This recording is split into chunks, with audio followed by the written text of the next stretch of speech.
1956, a new year, a new challenge, and a new chapter in the fiercely competitive world of Formula One. The dust from last season's fierce battles has barely settled.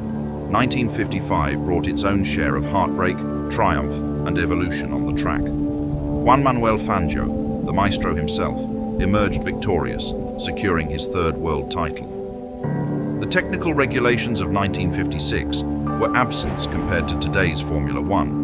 Only engines with a maximum of 750 cubic centimeters and a compressor, or naturally aspirated engines up to 2.5 liters, are allowed in Grand Prix competition. No weight restrictions mean power can be matched with daring designs, pushing the envelope of what's possible on the track. The point system is also simple but decisive, counting only the top 5 results towards each driver's championship total, with a critical bonus point awarded for the fastest lap. And in a unique twist, teammates can share cars mid-race, splitting any points earned, a rule that adds a layer of strategy unknown to today's competition. This year's championship will take us across Argentina, Monaco, Belgium, France, Great Britain, Germany, and Italy. Each circuit brings unique tests, from the unforgiving curves of Monaco to the flat-out straights of the Nürburgring, daring every driver to risk it all in the pursuit of victory.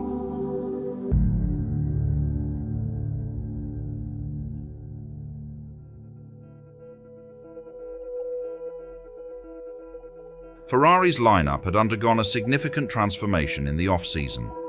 Alongside Fangio, Italy's Eugenio Castellotti and Luigi Musso brought their fiery passion, while the young Englishman Peter Collins added a fresh, daring edge to the team. And making his Grand Prix debut as a guest entry, Belgian driver Olivier Gendebien took his place as part of this formidable lineup in Argentina. The Ferrari stable, however, was a study in contrasts. Fangio, Castellotti, and Musso would pilot the newly acquired D50s, powered by V8 engines, a potent machine originally designed by Lancia, now brought to life under the Ferrari badge. The D50's legacy of Italian engineering was unmistakable, with its aggressive V8 power offering a speed that no rival could ignore. But for Collins, the circumstances were different. Behind the wheel of the previous year's Ferrari 555, the Super Squalo, he faced a steeper challenge. Equipped with an inline 4-cylinder engine that had struggled to compete last season, the Super Squalo was an underdog among the field's updated machines. For Collins, speed would have to be matched with raw skill and grit if he hoped to leave his mark in Argentina. On the other side of the starting grid stood Ferrari's formidable rival, Maserati. The Modena-based team had entered the 1956 season with a different approach: precision, consistency, and unity. Every driver, whether mainstay or guest, would race with identical machinery, the legendary Maserati 250F, equipped with a finely tuned inline 6-cylinder engine. Maserati's newly appointed lead driver, Stirling Moss, was no stranger to the spotlight. At his side, the experienced Juan Behra, a fierce competitor and former team leader, lent the team both grit and technical expertise.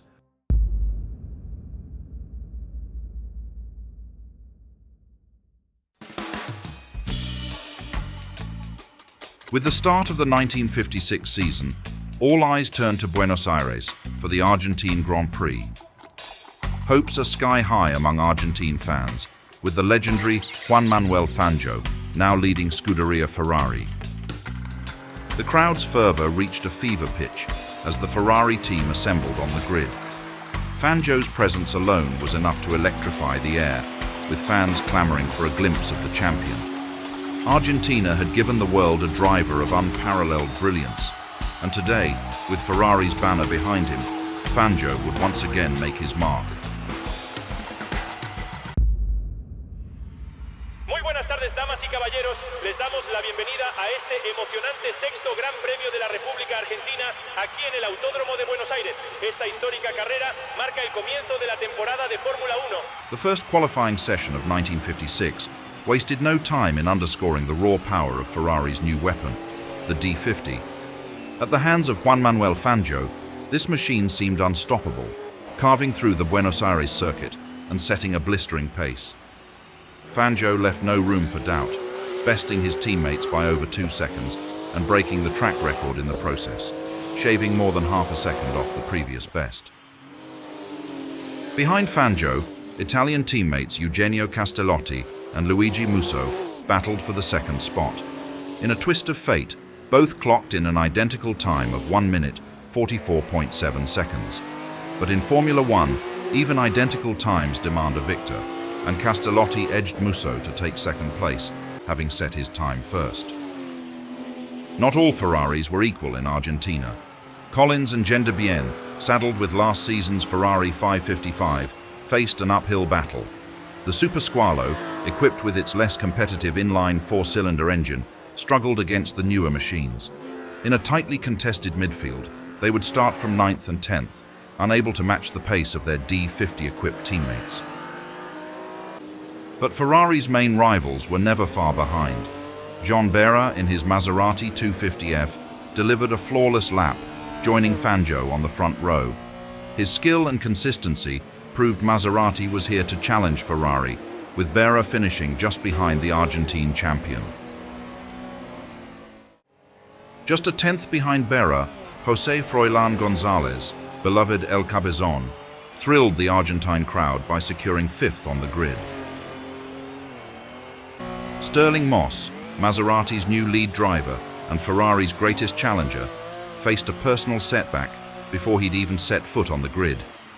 In a freak accident during the transport of his car, a wheel struck Moss's right foot, leaving him in pain and uncertain of what lay ahead. Already tested by Argentina's challenging circuit, Moss would now have to race through pain, adding yet another layer to an already grueling contest. Encabezando la parrilla de salida tenemos a nuestro campeón y orgullo argentino, Juan Manuel Fangio, está listo para defender su título frente a rivales de gran calibre. Race day dawned under a heavy sky, a welcome contrast to last year's relentless sun that had turned the Argentine Grand Prix into a trial by fire. Today, a blanket of clouds stretched across Buenos Aires, offering a small mercy to the drivers and promising perhaps a less punishing ordeal. With 98 laps ahead, this Argentine Grand Prix was no sprint.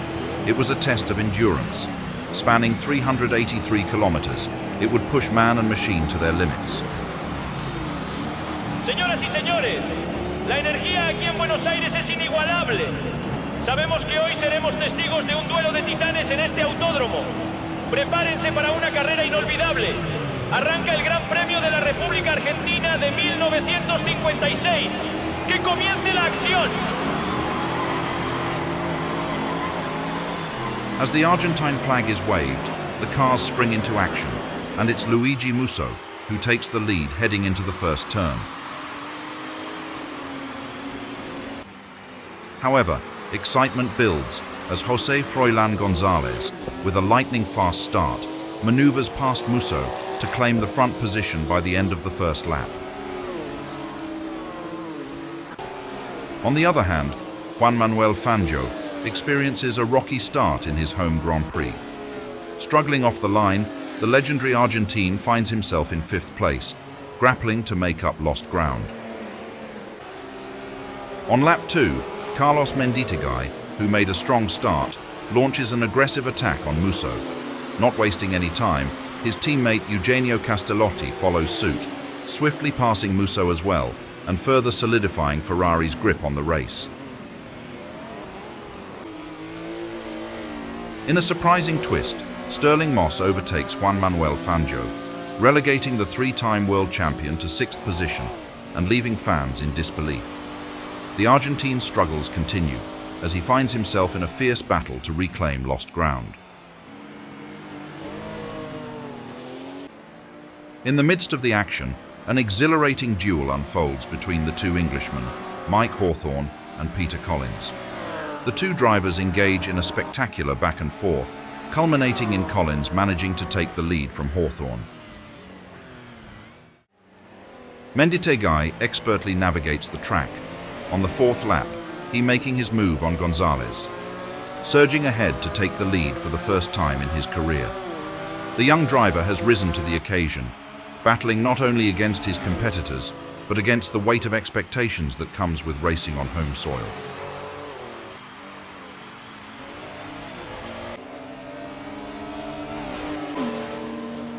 With the race heating up, the drama unfolds further. 𝔾ℝ𝔼𝕋 also launches an attack on Gonzalez. The young Italian is relentless, and with a daring move, he successfully maneuvers into second place.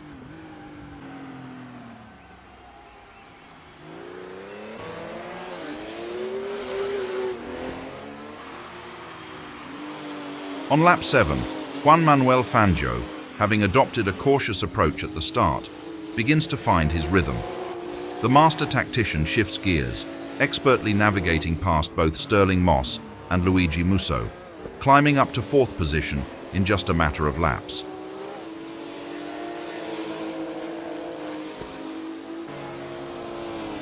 ℾ𝔼𝕋, always ready to capitalize on the shifting dynamics, manages to overtake Musso, leaving the Italian driver in 6th place.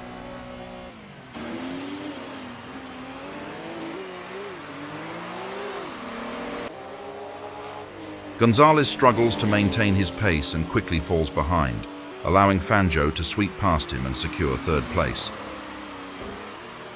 The 3-time world champion is now in striking distance of the leaders. Fangio swiftly overtakes his teammate 𝔾ℝ𝔼𝕼𝕋, moving into 2nd place with apparent ease. The Argentine's confidence surges as he sets his sights on the leader. Meanwhile, Gonzalez continues to fall down the order as Moss makes his move and overtakes the Argentine. This leaves Gonzalez in 5th place, struggling to maintain his earlier momentum. Despite the discomfort from his foot injury, Moss displays remarkable speed as he battles his way back through the field. This time, he successfully overtakes 𝔾℗𝔼𝕼𝕋, propelling himself up to 3rd place. On lap 11, disaster strikes for Fangio. The Argentine starts to experience a troubling loss of power, causing him to relinquish 2nd place to Moss.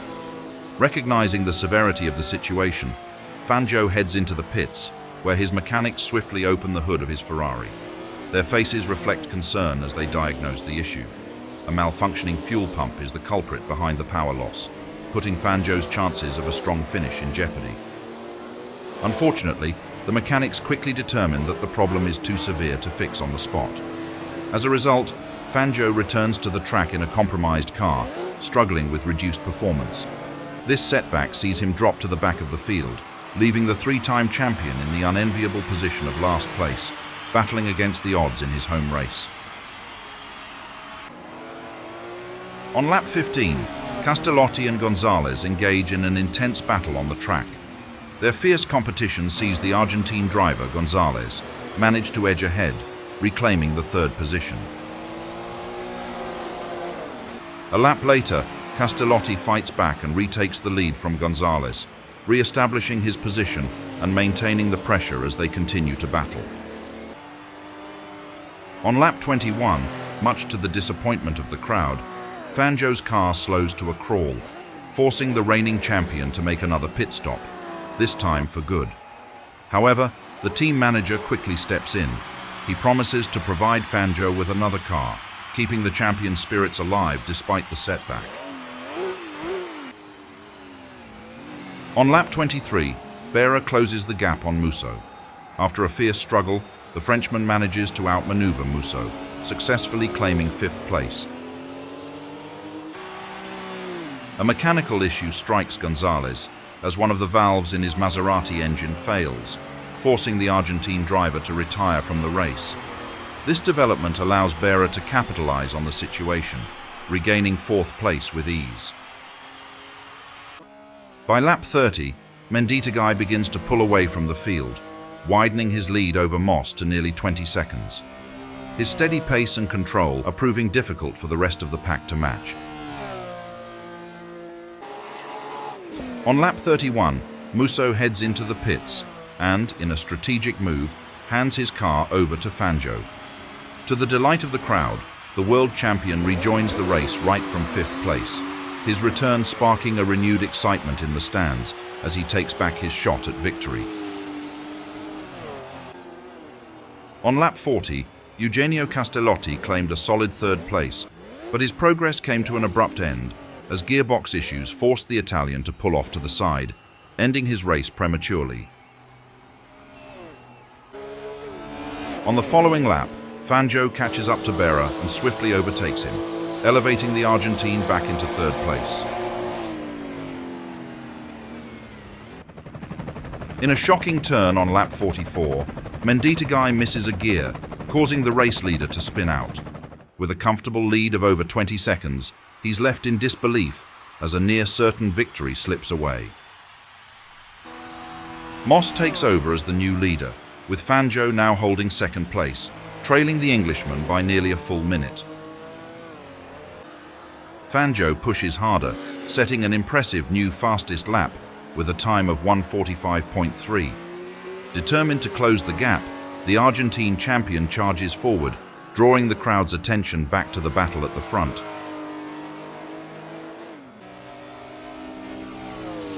After a relentless 15-lap chase, Fangio finally closes the gap to Moss, seizing his opportunity to pass the Englishman with ease. The crowd erupts in pure excitement as their home hero reclaims the lead, setting the stands ablaze with roaring cheers. By lap 72, Moss's car begins to leak oil, forcing the Englishman to drastically slow his pace. His struggles open the door for his teammate Behra, who sweeps past him into second place as Moss limps along, his hopes for victory fading with each turn of the wheel. On lap 77, disaster strikes as Fangio loses grip on the slick oil left by Moss's malfunctioning car, sending him skidding off the track. The local fans, stunned by the spectacle, spring into action, pushing the Argentine's Ferrari back onto the circuit. On lap 85, Moss's relentless pursuit meets a devastating end as the engine of his Maserati gives out completely, forcing him to retire from the race. This unfortunate turn of events paves the way for Hawthorn to seize the opportunity and secure a spot on the podium. After a thrilling and chaotic race, Fangio crosses the finish line first, securing his third consecutive home Grand Prix victory. In a remarkable twist, the Argentine shares his triumph with Luigi Musso, whose car he borrowed during the race. This victory not only marks Fangio's impressive win, but also brings Musso his first championship victory in Formula One. Taking second place, nearly 25 seconds behind, is Joan Behra. This result represents the Frenchman's best performance in his F1 career, and due to the half points awarded to Fangio and Musso, Behra suddenly finds himself at the top of the championship standings.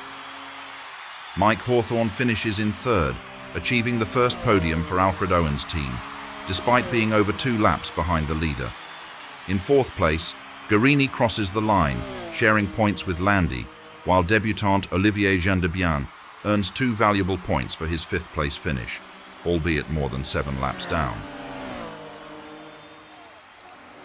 After the race, Maserati manager 𝔾ℝ𝔼𝕼𝔼𝕋 lodges a protest against the results, claiming Fangio should be disqualified for receiving outside assistance on the track.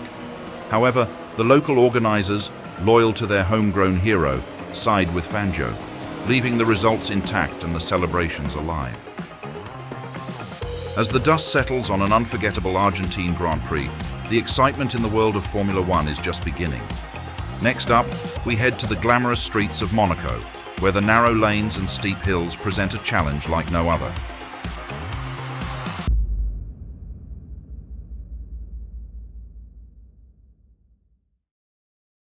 Ladies and gentlemen, welcome to the sun-drenched streets of Monaco.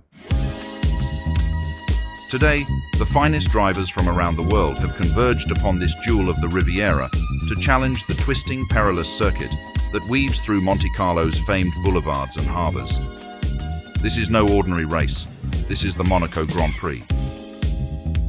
The stakes are high here in Monaco, the second round of the 1956 Formula One season, where even the smallest error could mean disaster on these unforgiving streets. Yet, victory on this circuit is as elusive as the luxury of this principality. With hairpin bends, dizzying descents, and barely enough room to breathe, only the boldest and most skillful will tame this beast of a track. Here in Monaco, the entire grid of 1956 has arrived. So, buckle up and hold tight as we take you to the streets of Monaco, where the engines roar, the crowd waits in hushed anticipation, and the battle for glory begins. This is the 1956 Monaco Grand Prix.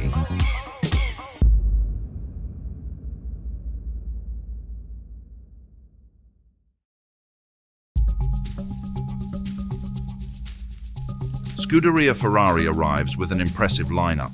4 drivers, all armed with the brand new Ferrari D50, a machine finely tuned for power and precision. Leading the charge is the reigning world champion, Manuel Fangio, flanked by the fiery 𝔾ℝ𝔼𝕼𝕋𝕍𝕋, the young and tenacious Peter Collins, and the steadfast ℾ𝔼𝔼𝕼𝕋𝕍𝕋. For the prestigious Monaco Grand Prix, Maserati has taken a more focused approach, opting this time to rely solely on their main lineup. Leading the charge is Stirling Moss, joined by Juan and the talented ℏ𝔼𝕼𝕋 Behra, each entrusted with the trusted Maserati 250F. This machine, unchanged from its previous form, is a known quantity on the grid, fast, reliable, and ready to be unleashed on Monte Carlo's twisting streets. Yet, Maserati didn't come to Monaco without a few surprises. In addition to their regular lineup of carburetor-equipped cars, they've brought along an experimental model featuring a direct injection engine, hinting at a new chapter in the team's pursuit of performance. After sitting out the season's opener, Gordini arrives at Monaco with renewed ambition, and with their latest brainchild in tow, the Gordini T32. This machine, unlike anything else on the grid, combines an inline 8-cylinder engine with a strikingly unconventional exhaust system placed just behind the front wheels, making it a true standout in the paddock. Joining the lineup at Monaco with high hopes and a fresh machine is the Owen Racing organization, presenting their brand new BRM P25. This sleek contender, powered by a powerful inline 4-cylinder engine, is ready to make its presence known on the challenging streets of Monte Carlo. With 2 capable hands behind the wheel, Owen Racing's lineup features British drivers Mike Hawthorn and Tony Brooks, both eager to test the P25 against the best in the world. Hawthorn, known for his aggressive driving style, and Brooks, the young rising star, are a formidable pairing for BRM's latest creation.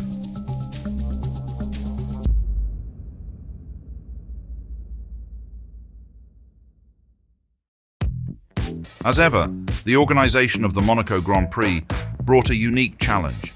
With its famously narrow streets and treacherous hairpin turns, the Principality raised the stakes yet again, implementing heightened security measures to protect drivers and fans alike. Only 16 cars would make the cut, a field trimmed not only by skill but by speed, as any car unable to reach a minimum pace would be eliminated from contention. Monaco's organizers had another surprise in store.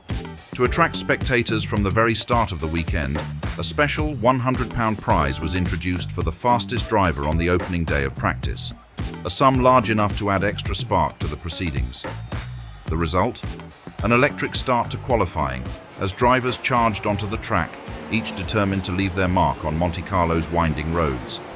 The fight was fierce, but in the end, no one could dethrone the reigning world champion, Manuel Fangio.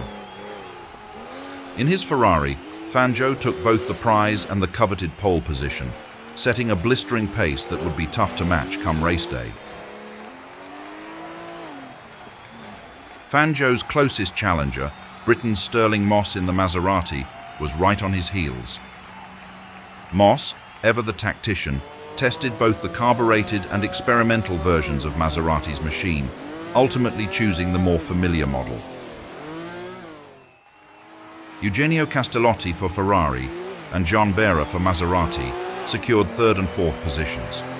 But it was the new Vanwalls that delivered the day's true surprise.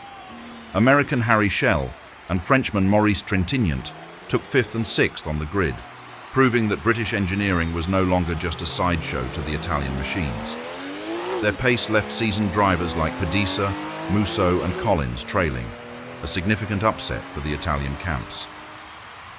Meanwhile, Owen Racing faced bitter disappointment. Hopes were high for the BRMP25's debut, but as soon as practice began, it became clear that Monaco's tight corners were a nightmare for their engines, which struggled with traction at low revs. After 3 grueling days of troubleshooting, the problem remained unsolved, forcing the team to withdraw from the race, leaving both Mike Hawthorne and Tony Brooks on the sidelines, frustrated and out of contention.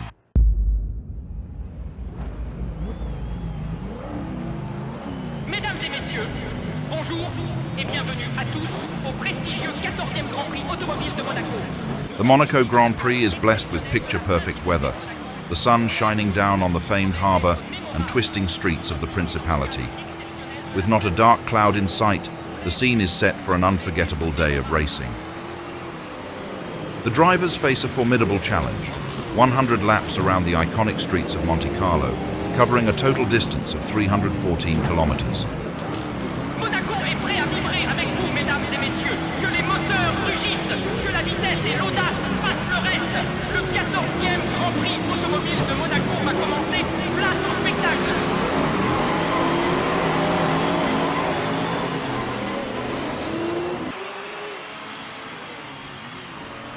Moss takes off like a rocket, the Englishman darting into the first turn, with 2 Ferraris of Fangio and 𝔾ℼ𝔼𝕋𝕀ℕ𝔼𝕋 hot on his heels.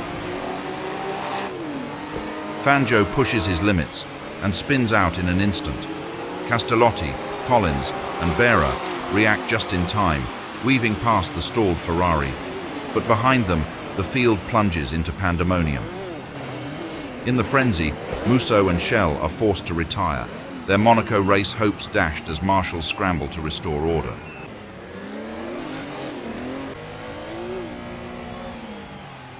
Behra mounts an attack on 𝔾ℼ𝔼𝕼𝕋, pushing his Maserati to the limit, and with a daring move he slips past, snatching 3rd place.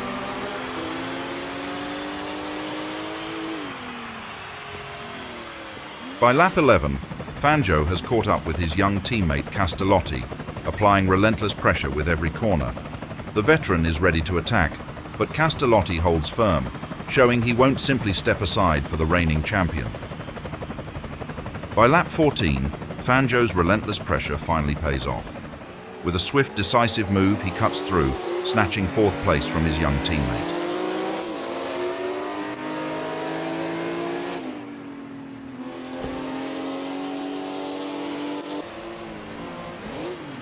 But just a lap later, disaster strikes for 𝔾ℼ𝔼𝕼𝕼. His clutch gives out, forcing the Italian to pull over and retire, his race cut short.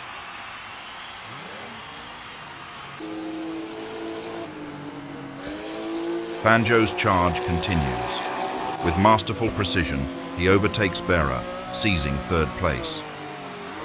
The champion is on a mission, steadily climbing through the field, with his sights set on the leaders.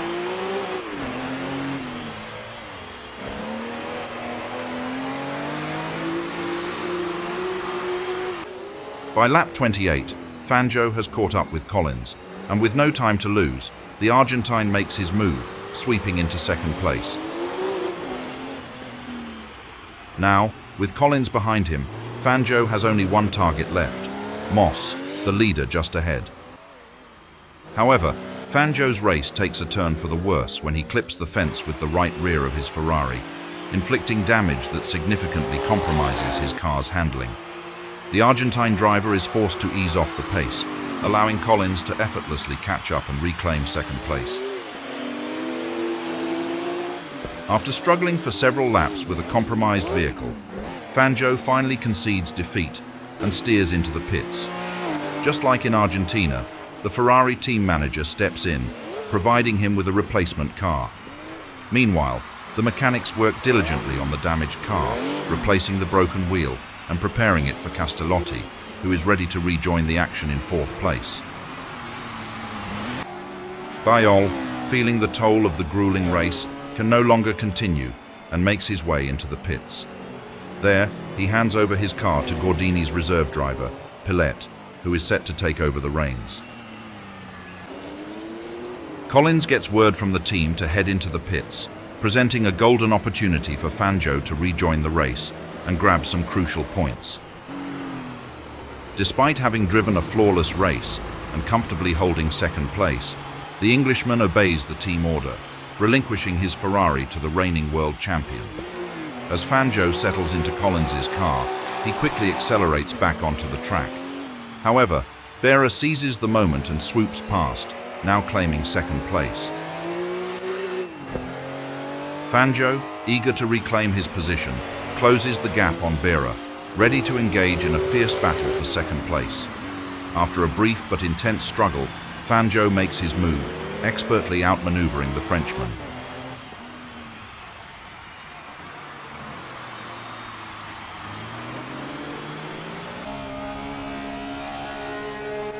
𝔼𝕼𝔼𝕋 experiences an engine failure in his Maserati, forcing the Frenchman to relinquish his grip on 9th place and retire from the race.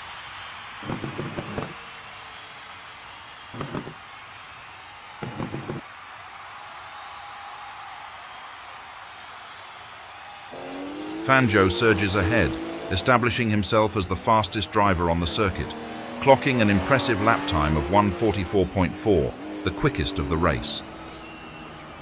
Even with Fangio closing in, Moss skillfully maneuvers his car to cross the finish line first, claiming his second Formula One victory at the Monaco Grand Prix.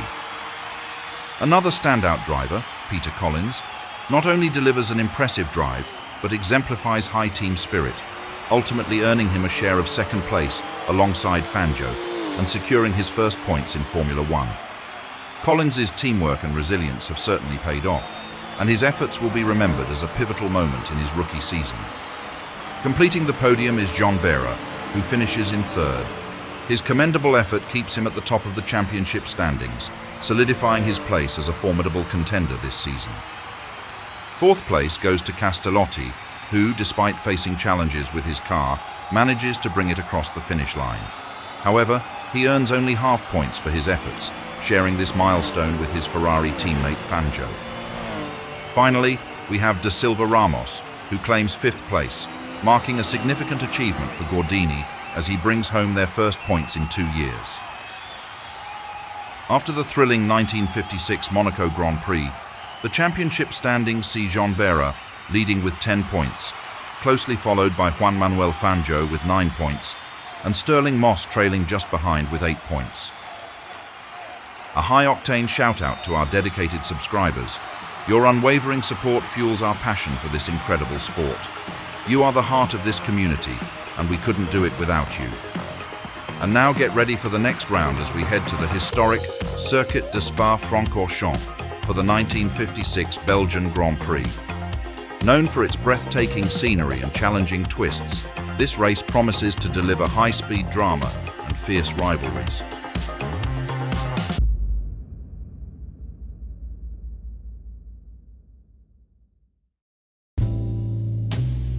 Welcome to the heart of the Ardennes, where the Formula One circus rolls into Belgium for another fierce showdown. The legendary Spa-Francorchamps circuit awaits, with its breathtaking twists, forested stretches, and daunting high-speed straights.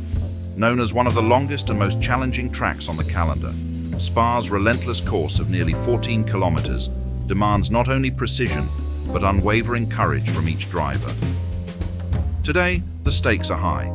As the championship battle heats up, each lap at Spa will be a high-speed chess game. Joan Behra leads the standings after his strong start, but Fangio and Moss are right on his heels, ready to pounce on any mistake.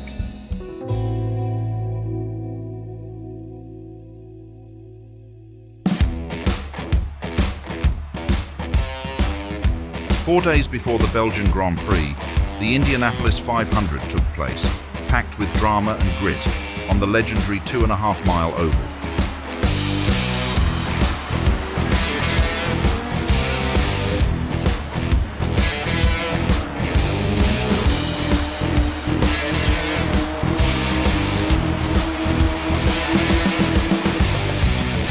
This year, the speedway boasted a newly paved track surface, providing smoother, faster laps, but with the risk that a single slip could send cars spinning out of control. The 40th running of the Indianapolis 500 was the first, sanctioned by the United States Automobile Club, with the AAA having stepped back from racing after a string of tragic incidents, including the devastating 1955 Le Mans disaster and Bill Vukovic's fatal crash at Indy that same year. In 1956, the track itself had been transformed.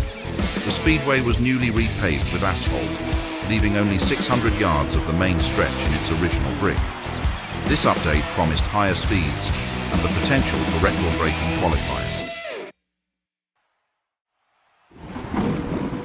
Yet, just days before the race, torrential rains flooded the grounds, threatening to cancel the event altogether.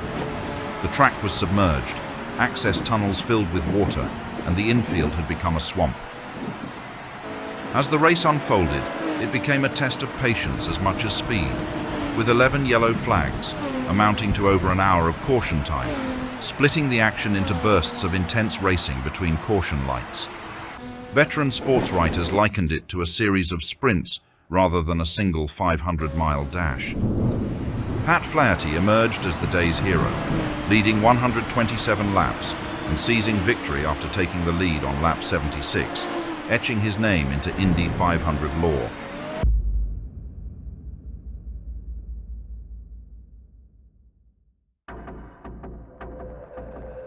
As the 1956 Belgian Grand Prix dawns, Scuderia Ferrari arrives at the iconic Spa circuit with a lean yet potent lineup. Leading the charge is the indomitable Manuel Fangio, three-time world champion and Ferrari's steadfast ace, flanked by Italy's rising star Eugenio Castellotti and the resilient Englishman Peter Collins. But conspicuously missing from the roster is Luigi Musso, who's been sidelined with a fractured arm after a harrowing crash at the Nürburgring. Ferrari shifted strategy and turned to local talent, recruiting two capable Belgian drivers, Paul Frère, a well-regarded amateur racer, and André Pilet. Pilet's car, at his request, was painted in Belgium's national racing yellow, adding a patriotic touch to his machine as he prepared to race on home soil.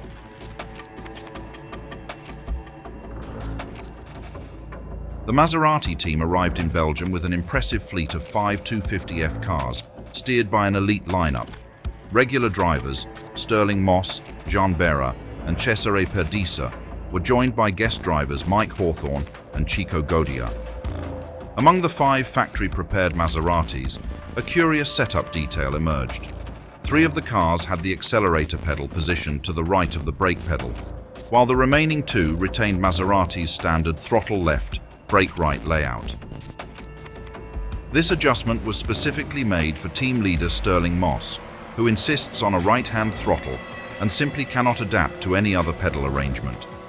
Moss was given 2 cars with this configuration to ensure his comfort and adaptability on race day, while the third right throttle car was allocated to ℏ𝔼𝕋𝕀ℍ𝔼𝕋, who, being less particular about pedal placement, was unfazed by the change. Amidst the fierce rivalry between Italian powerhouses Ferrari and Maserati, only one factory team dared to challenge their dominance, the determined British outfit, Vanwall. While outnumbered and outpaced on paper, Vanwall's lineup remained resolute, with American ℏ𝔼𝕋 and Frenchman Maurice Trintignant carrying the team's hopes once again, just as they had at Monaco.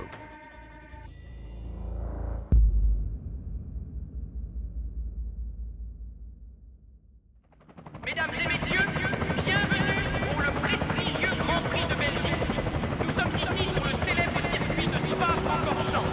Les meilleurs pilotes du monde s'apprêtent à affronter l'une des plus difficiles épreuves de la saison.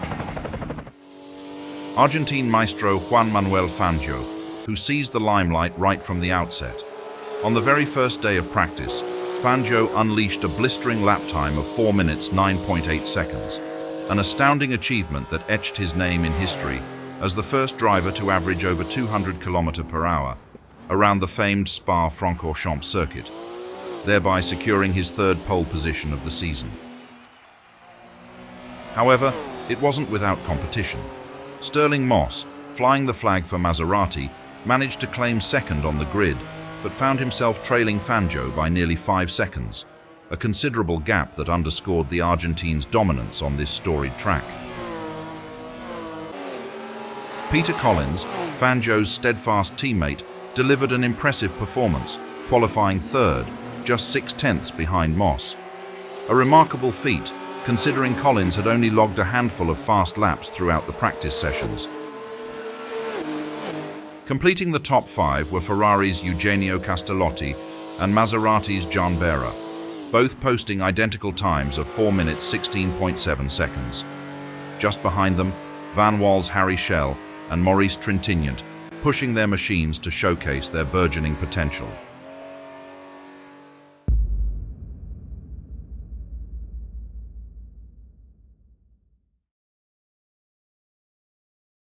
The Belgian Grand Prix has long been a cornerstone of the racing calendar, captivating fans with its lush forests, challenging elevation changes, and the exhilarating rush of high-speed corners. Yet today, the weather is not just a backdrop, it's a formidable adversary. Torrential downpours have turned the track into a treacherous battlefield, challenging even the most seasoned drivers and their machines. Aujourd'hui, les conditions s'annoncent particulièrement redoutables.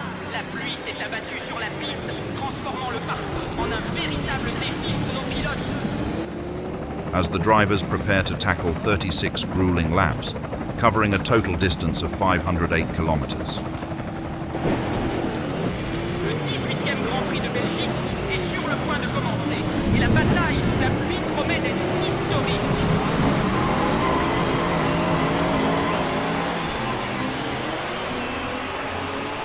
As the flag drops, Stirling Moss catapults off the line. He's quick through the first corners, claiming the lead with effortless precision.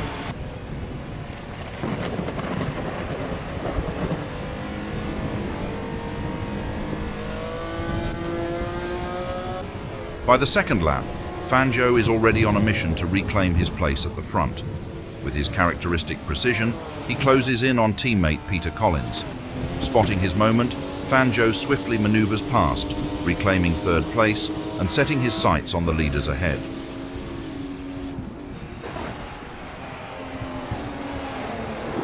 On the very next lap, the three-time world champion makes his mark. With precision and authority, Fangio surges past Castellotti, securing second place. With only Moss left in his sights, Fangio wastes no time. The Englishman has already built a solid lead, but Fangio is relentless, shaving off seconds with each corner. On lap 4, Paul Frère, spurred on by the home crowd, engages in a fierce duel with Vanwall's 𝔾ℝ𝔼𝕼𝔼𝕼. With a calculated move, Frère finds his opening and surges past, snatching 7th position. Fangio shreds an astonishing 6 seconds off Moss's lead in just 2 laps. He closes the gap on the Englishman rapidly. After a brief but intense struggle, the Argentine maestro claims the lead in the race. Trintignant's Vanwall begins to lose power, and the Frenchman finds himself overtaken in quick succession by Behra, Frère and 𝔼𝕼𝕼𝕼, losing valuable positions as his engine struggles to keep pace. After applying relentless pressure, Collins makes a bold move, attacking his teammate Castellotti to seize third place, successfully slipping past him on the track.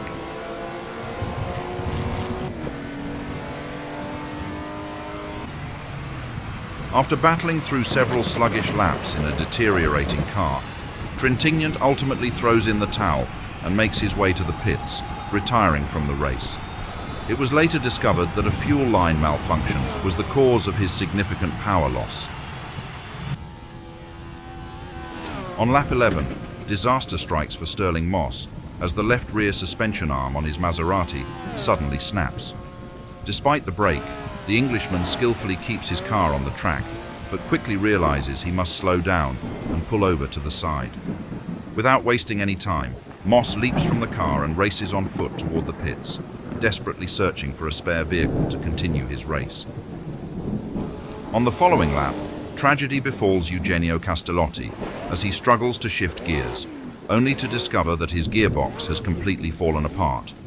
With no options left, the young Italian is forced to retire from the race, marking a disappointing end to his day behind the wheel. Stirling heads back onto the track in Perdis's car.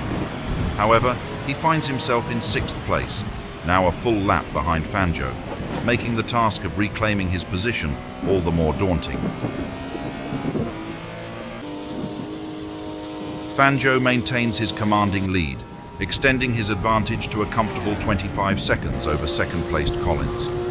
The Argentine driver seems in complete control of the race, effortlessly navigating the track as he inches closer to another potential victory.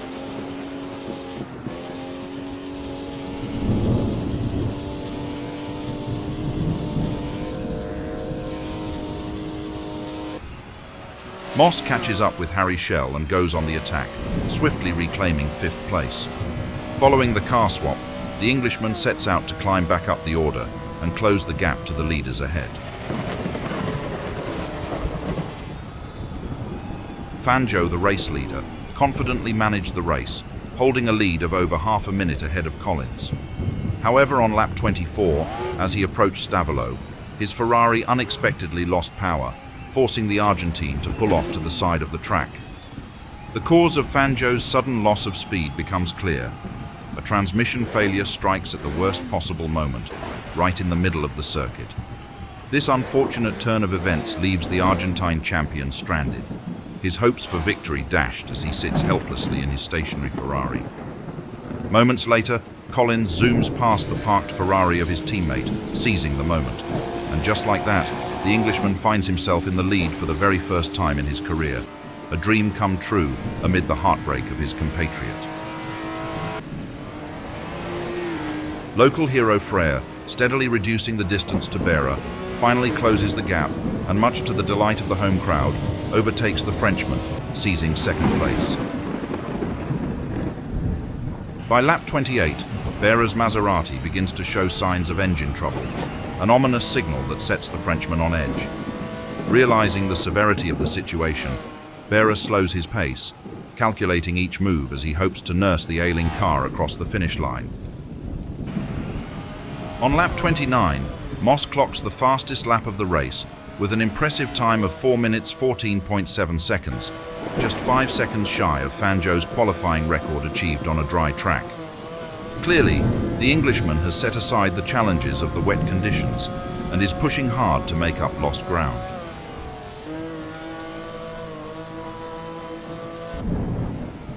Just 2 laps later, Moss closes in on Behra and overtakes his teammate with ease, securing 3rd place in the process.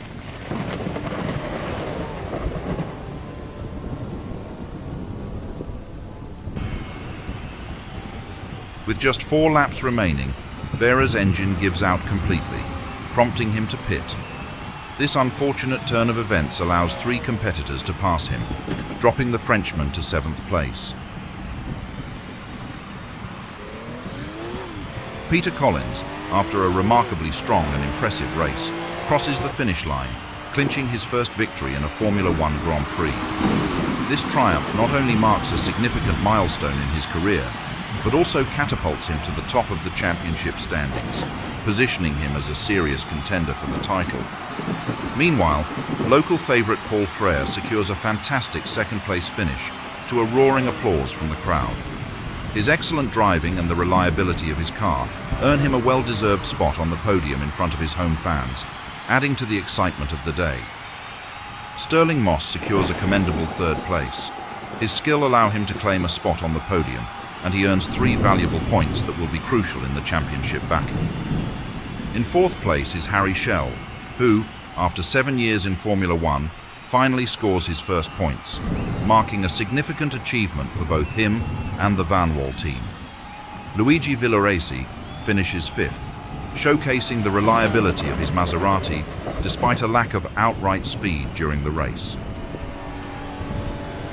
After the thrilling 1956 Belgian Grand Prix, the championship standings see Peter Collins and Stirling Moss tied at the top with 11 points each. Close behind is John Behra, who sits in 3rd place with 10 points. Fangio has slipped to 4th in the championship standings after the race. While his performance at Spa-Francorchamps offered promise, the reality of his current points total is undoubtedly frustrating for the legendary driver, who is accustomed to being at the top of the leaderboard. As we turn our gaze to the next thrilling chapter in the Formula One season, we head to the historic Circuit de Reims for the 1956 French Grand Prix. Here, we will witness the much-anticipated debut of the Bugatti T251, a striking machine that embodies the spirit and legacy of one of the most revered names in motorsport. Join us as we explore the intricacies of this iconic track and the fierce competition that awaits.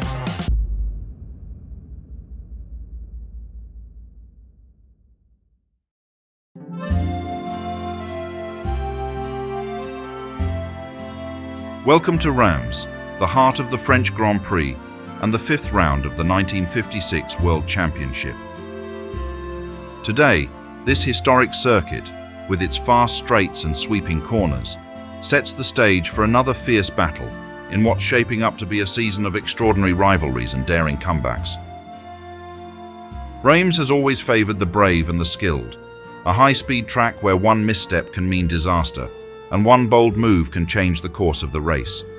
With the season at its midpoint, every lap counts and every second matters. At Scuderia Ferrari, the core driver lineup remains consistent, featuring Manuel Fangio, Peter Collins, and Eugenio Castellotti. Joining them for this round are two guest drivers, Olivier Gendebien, returning after his appearance with the team in Argentina, and Alfonso de Portago, a Spanish nobleman making his Formula One debut. Considering the blazing fast nature of the Reims track, the Maranello team has prepared an array of their reliable Ferrari D50 machines, specially tuned to handle the circuit's long straights and sweeping bends. Maserati arrives at Reims with a strong five-driver lineup, led by Stirling Moss, John Behra, Cesare Perdisa, and Chico Godia. Joining them for this race is seasoned Italian racer Piero Taruffi, brought in as an additional force for the team. In 1956, Maserati continued refining its potent six-cylinder engine. With updates to the cylinder head, connecting rods, and valve train, the engine now pushes to an impressive 8,000 RPM, producing a formidable 270 horsepower.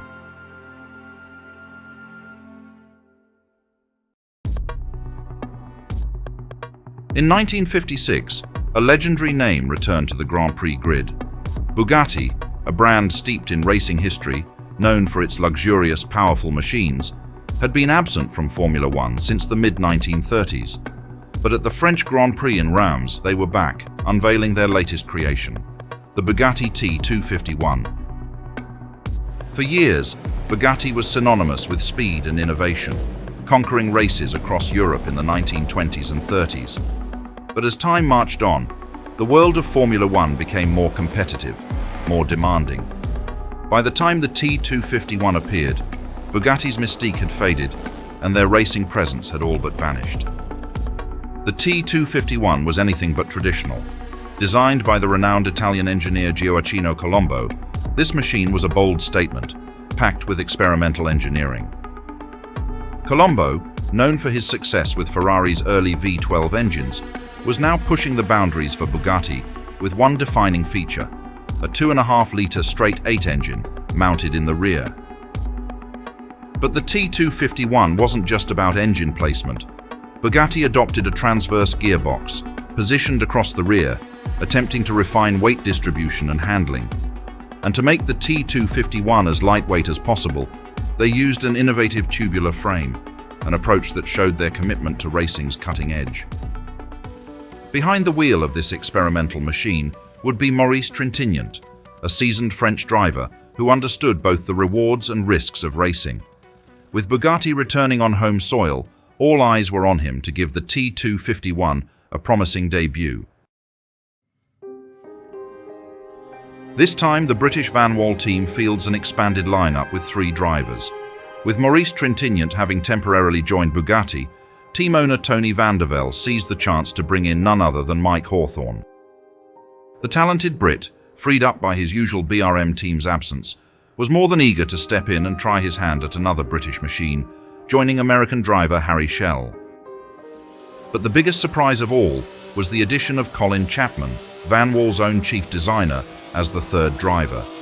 Eager to experience firsthand the car's strengths and limitations, Chapman took the wheel, combining his design insights with on-track testing, a rare move that underscored his commitment to refining the British team's racing prowess.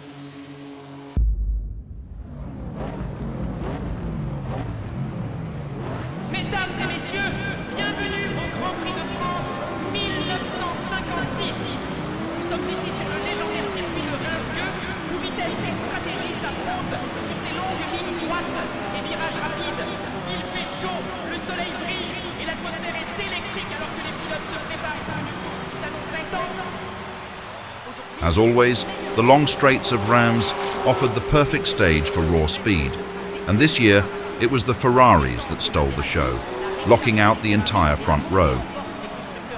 Leading the charge was none other than the three-time world champion Juan Manuel Fangio, whose mastery in qualifying continued with his fourth consecutive pole position this season.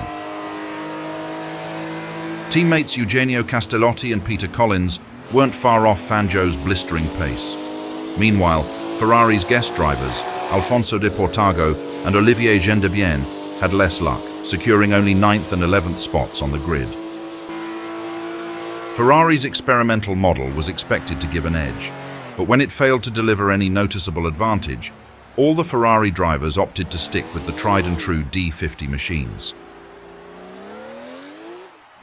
The biggest surprise of the session came from Vanwall. Their machines, with impressive speed, managed to challenge Ferrari's dominance, securing the next 3 spots on the grid. American driver 𝔾ℼ𝔼𝕼𝔼𝕋 was particularly impressive, clinching 4th place and finishing just under 3 seconds behind Fangio. Unfortunately for Chapman himself, things didn't go as smoothly. A brake lockup caused him to veer off course, and then crashing into a concrete pylon. Although Chapman walked away unscathed, his car suffered extensive damage, effectively ending his hopes of competing in the race. Aujourd'hui, nous assistons à un moment historique avec le grand retour de Bugatti en Formule 1. La légendaire marque française dévoile sa toute nouvelle machine, la Bugatti T251, pilotée par notre héros national, Maurice Trintignant. Maurice Trintignant wrestled with his new Bugatti throughout the entire practice session, ultimately managing only to secure 18th position out of the 20 drivers on the grid.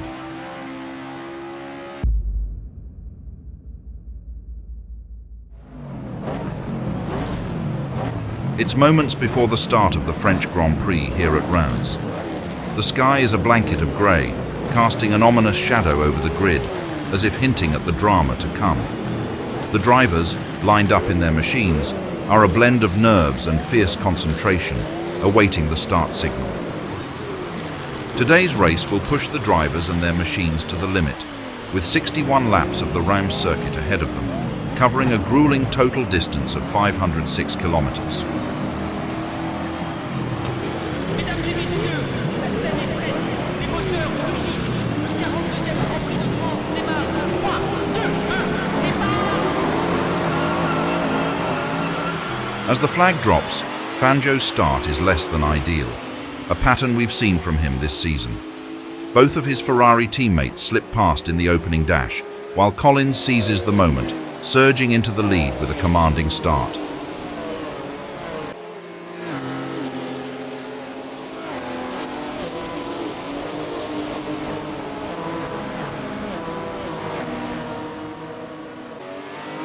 On the very next lap, Castellotti goes on the offensive, making a daring move to overtake Collins and claim the lead. The first time in his career, he's headed a Grand Prix. Collins barely has a moment to recover before Fangio slips past as well, sending the Englishman down to 3rd in the blink of an eye. Alfonso de Portago is thriving in his first Grand Prix appearance, showing impressive pace as he climbs up to 5th place. With a confident overtake on Behra, the young Spanish aristocrat makes his presence known on the track, clearly enjoying every second of his debut.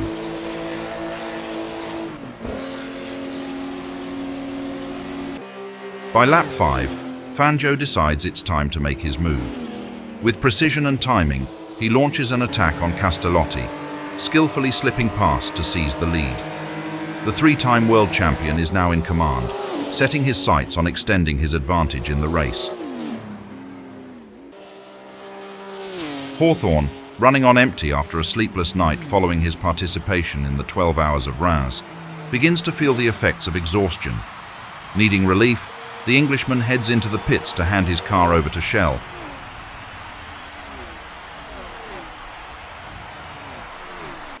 Moss's race has gone from bad to worse. After a rough start, his Maserati suffers a broken gear lever on lap 12, forcing him to crawl back to the pits. It's a disappointing early exit for the Englishman, capping off an already turbulent run. 𝔻ℼ𝔼𝕋, confident in his debut race and clearly in contention for the points, is forced to retire in the pits with a faulty gearbox. At the same time, after the Spaniard retired, it is 𝔻ℼ𝔼𝕋 now who takes fourth place, keeping on to fly along the track and reducing his gap from the leaders to 25 seconds already. Villaresi's Maserati encounters brake issues, compelling the Italian driver to retire from the race as he relinquishes 10th place.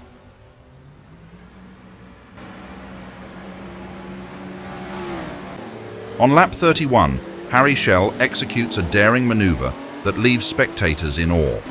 With a calculated burst of speed, the American driver slips past both Ferraris in one swift motion, reclaiming his place among the leaders. This impressive move propels 𝔻ℼ𝔼𝕋 into second place, demonstrating not only his skill, but also the competitive spirit of his Vanwall. As he charges forward, it's clear that he's a formidable presence in this race, ready to challenge for the lead. 𝔻ℼ𝔼𝕋's audacious move ignites an intense battle on the track, as the Vanwall and the two furious Ferraris engage in a thrilling contest of overtaking and defending. The cars dance around each other, exchanging positions in a relentless pursuit. This exhilarating spectacle captivates the audience, showcasing a level of competition that would impress even by the standards of the 1950s. As the crowd erupts in excitement, they witness this breathtaking duel unfold, feeling the adrenaline pulse through the air as each driver pushes their machines to the limit in search of victory. However, on lap 38, 𝔻ℼ𝔼𝕋's Vanwall encounters trouble as fuel supply issues begin to plague his race. Realizing something is amiss, the American driver is forced to head into the pits for a thorough inspection. There, the mechanics quickly identify the culprit, a malfunctioning fuel pump. The repair drags on for a frustrating 5 minutes, each second feeling like an eternity as hopes of a strong finish fade. When 𝔻ℼ𝔼𝕋 finally re-enters the race, he finds himself relegated to 8th place, stripped of any chance to challenge for a podium finish, and left to navigate the remainder of the race in a battle for points rather than glory. Fangio also pulls into the pits, where the sharp-eyed mechanics quickly spot a crack in the fuel line. Demonstrating their swift ingenuity, they seal the breach with a rubber tube and wire, allowing the Argentine champion to return to the track. However, the damage is done. Fangio has now slipped to 4th place, nearly a full lap behind his teammates. With the recent developments, Eugenio Castellotti emerges as the new leader of the race, but hot on his heels is Peter Collins. Eugenio Castellotti's prior experience with Lancia played a crucial role in Ferrari's approach to the 1956 season, particularly because Scuderia Ferrari had taken over the Lancia D50 project after Lancia's withdrawal from Formula One in mid-1955. As the only Ferrari driver who had previously raced the Lancia D50, Castellotti became an invaluable asset in integrating the car into Ferrari's operations. His familiarity with the machine gave him an edge in understanding its handling characteristics, strengths, and weaknesses that Ferrari engineers could use to fine-tune the car to their own philosophy. Additionally, with Juan Manuel Fangio joining Ferrari for 1956, Castellotti's knowledge of the car became even more critical, as he was the only driver in the team with prior seat time in the D50. This likely made him an important reference point during pre-season testing and early development work. His feedback would have helped Ferrari modify the D50 to suit their needs, resulting in a more refined and competitive car under Ferrari's management. Ultimately, while Castellotti had the potential to capitalize on this advantage, Internal team dynamics and the presence of Fangio as Ferrari's clear #1 driver limited his chances of fully asserting himself. However, his role in adapting the Lancia project to Ferrari's setup was undeniably significant.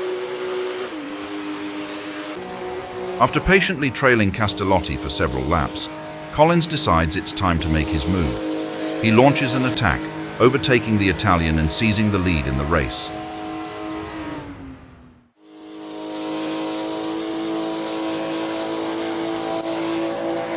Collins navigates the final lap with precision, crossing the finish line first and securing his second victory in a row. It's a remarkable achievement for the Englishman, who has proven himself a formidable force in this season's championship.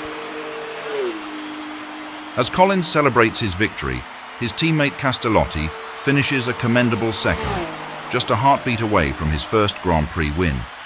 The Italian driver put up a valiant fight, but fell short against his more experienced compatriot. In third place is John Behra, piloting a Maserati. Given the Modena team's struggles during this race, Behra's podium finish is a noteworthy success, and the 4 points he earns will be valuable in his championship quest. Fangio crosses the line in fourth, just 5 seconds behind Behra. True to form, the Argentine champion pushed hard until the end, setting the fastest lap of the race in a thrilling finale, reminiscent of his drive in Monaco. Lastly, Moss takes 5th place, appearing somewhat lackluster throughout the day. Despite his struggles, he secures a single point, sharing that honor with his teammate Perdiza, who also finishes in the points. With the dust settling on the French Grand Prix, the World Championship battle is beginning to take shape. And to the surprise of many, the man leading the charge isn't Fangio, Moss, or even Behra. It's Peter Collins. The young Brit now tops the standings with 19 points, his consistency and growing confidence making him a serious contender for the crown. But behind him, the fight is as fierce as ever. John Behra sits second with 14 points, proving that he is more than capable of taking the fight to the frontrunners. Third in the standings is the reigning world champion, Juan Manuel Fangio, who has found himself locked in a season-long battle with his teammates and rivals. He may be sitting on 13 points for now, but if history has taught us anything, it's that Fangio is never out of the fight. Following an utterly disappointing debut, Bugatti announced their withdrawal from Formula One, marking the end of their brief venture in the sport. This Grand Prix stands as the sole entry in the team's short-lived history within the pinnacle of motorsport, leaving fans and enthusiasts to ponder what might have been. Despite the potential of the T251, the challenges of the race proved insurmountable, overshadowing the team's storied legacy in Formula One history. The 1956 British Grand Prix is just around the corner, and if you want to be part of our community dipped in history, speed, and relentless wheel-to-wheel warfare, hit that subscribe button to keep the fuel and drama coming.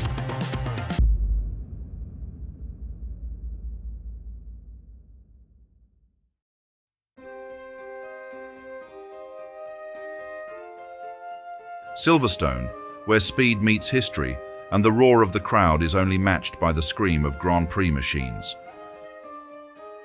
The 1956 British Grand Prix is here, and with the championship battle reaching critical mass, every lap could tilt the scales.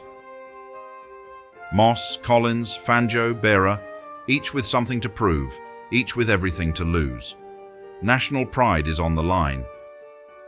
Ferrari and Maserati are locked in a war for supremacy, and the underdogs are hungry to shake up the establishment. Silverstone has never been a circuit for the faint-hearted, and today, only the bold will triumph. The 1956 British Grand Prix marks the 6th round of the season, and as the championship tightens, the stakes have never been higher. With the clouds hanging heavy over Northamptonshire, the gladiators of Grand Prix racing are ready to unleash their machines on one of the fastest circuits in the world. We are now past the halfway point of the season, and the world title is far from decided. Ferrari's Peter Collins has emerged as a serious contender, his fearless approach earning him a victory in Belgium and a masterful drive in France. But the relentless John Behra and the reigning titan, Juan Manuel Fangio, are not far behind. Stirling Moss, Britain's great hope, still lingers in contention, though reliability has too often robbed him of his true potential. And as the grid assembles at Silverstone, the battle for supremacy is only about to intensify.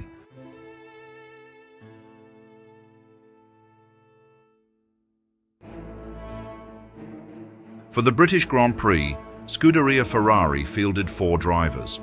Alongside Fangio and championship contender Peter Collins were 𝔾ℝ𝔼𝕼𝕋𝕝 and Alfonso de Portago, each armed with a Ferrari D50, ready to take on the high-speed challenge of Silverstone. Juan Manuel Fangio, the reigning world champion, had grown increasingly frustrated with the persistent mechanical failures that plagued his season. Too many times in 1956, his race had been dictated not by skill, but by the reliability, or lack thereof, of his Ferrari. By the time the British Grand Prix approached, Fangio had reached his limit. He issued a firm demand to Enzo Ferrari. Either he would be assigned a personal mechanic, solely responsible for his car, or he would walk away from the team. The Commendatore was far from pleased with this ultimatum. He had never taken well to such defiance, but the prospect of losing his star driver midway through the season was a risk too great to take.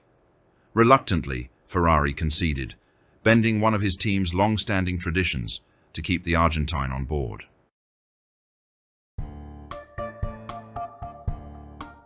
Maserati arrived with a strong presence, fielding 4 factory cars for the event. Moss led the charge, joined by his regular teammates, John Behra, Cesare Perdisa, and Chico Godia. However, the Italian Marque's representation at Silverstone didn't end there. A host of privateers had also secured Maserati 250Fs, swelling the presence of the Modena-built machines on the grid. Among them was Roy Salvadori, driving for Gilby Engineering, while Umberto Maioli represented Scuderia Guastalla. Other notable entries included veterans like Luigi Villoresi and Louis Rosier, as well as rising talent, the relatively unknown Australian Jack Brabham. The British fans weren't just rallying behind their homegrown drivers, they also had high expectations for the country's most ambitious racing team, Vanwall. Founded by Tony van der Velde, this team had been steadily improving, and their performance at the previous round in France had sent a clear message to the paddock. Vanwall was no longer just an experimental project. They had speed, they had potential, and now, on home soil, they had the chance to prove that they could take the fight to the giants of Formula One. For the British Grand Prix, Vanwall arrived with a strong 3-car entry. Leading the charge was 𝔾ℝ𝔼𝕼𝕋𝕝, the American driver who had quickly adapted to the British machinery and delivered an impressive showing in Reims. Alongside him was Maurice Trintignant, the seasoned Frenchman whose technical understanding and consistency made him a valuable asset to the team. But the biggest surprise was the third driver, a man who needed no introduction at Silverstone. José Froilán González, the burly Argentine, was making a one-off appearance for Vanwall, and his presence alone sent waves of excitement through the crowd. Twice a winner of the British Grand Prix, González had cemented himself as a master of this circuit. It was here, in 1951, that he had given Ferrari its first ever Formula One victory, defeating the seemingly invincible Alfa Romeos. And in 1954, he had done it again, proving that his raw speed and aggressive driving style made him a force to be reckoned with on this track. For the British Grand Prix, Gordini entered just 2 cars, a reduced lineup compared to earlier rounds. At the wheel of the team's latest creation, the 8-cylinder Gordini T32, were 2 experienced drivers, Robert Manzon and Nano da Silva Ramos. In this year of 2025, we celebrate a remarkable milestone. Hermano da Silva Ramos, at a glorious 99 years old, stands as the last living link to the 1956 Formula One grid. A true legend among us, his story remains a testament to the golden age of motorsport. Nearly a century of life, and still, his legacy roars on. With only 2 entries and little hope of fighting at the sharp end of the grid, Gordini's main objective at Silverstone was simple: survive the race bring the cars home, and perhaps capitalize on any opportunities that came their way. While outright victory was a distant dream, the team remained steadfast in its commitment to competing against the odds, just as it always had. In addition to the established contenders, the British Grand Prix also marked the return of Alfred Owen's ambitious BRM outfit to the World Championship stage. After a lengthy absence, British Racing Motors re-entered the fray, determined to prove that their powerful but often temperamental machines could compete with the best in the world. The team fielded 3 cars for Silverstone, with a lineup that combined experience, raw talent, and a fresh face in Grand Prix racing. Leading the charge was Mike Hawthorn, one of Britain's most promising drivers. Alongside Hawthorn was Tony Brooks and Ron Flockhart.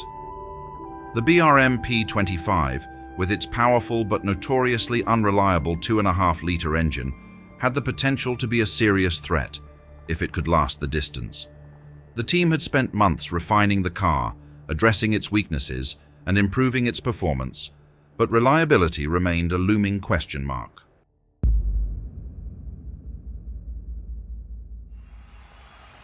Ladies and gentlemen, a very warm welcome to Silverstone for the 9th RAC British Grand Prix. The air is thick with excitement as the world's finest drivers prepare for what promises to be an unforgettable contest on this historic circuit. Coming into this race, it is Britain's own Peter Collins who leads the World Championship, though only by the slimmest of margins ahead of 3-time world champion Juan Manuel Fangio. The battle between the young Briton and the legendary Argentine has been nothing short of thrilling, and today's race could prove decisive in the title fight. The qualifying sessions for the British Grand Prix followed the traditional 2-day format, running on Thursday and Friday. However, the fickle English weather once again played its part in shaping the grid. Heavy rain on Friday all but guaranteed that Thursday's times would stand, making the first session the crucial decider for the starting order. Unlike the previous rounds, where Juan Manuel Fangio had dominated the timesheets unchallenged, this time the reigning world champion found himself locked in a fierce battle. His challenger, none other than Stirling Moss.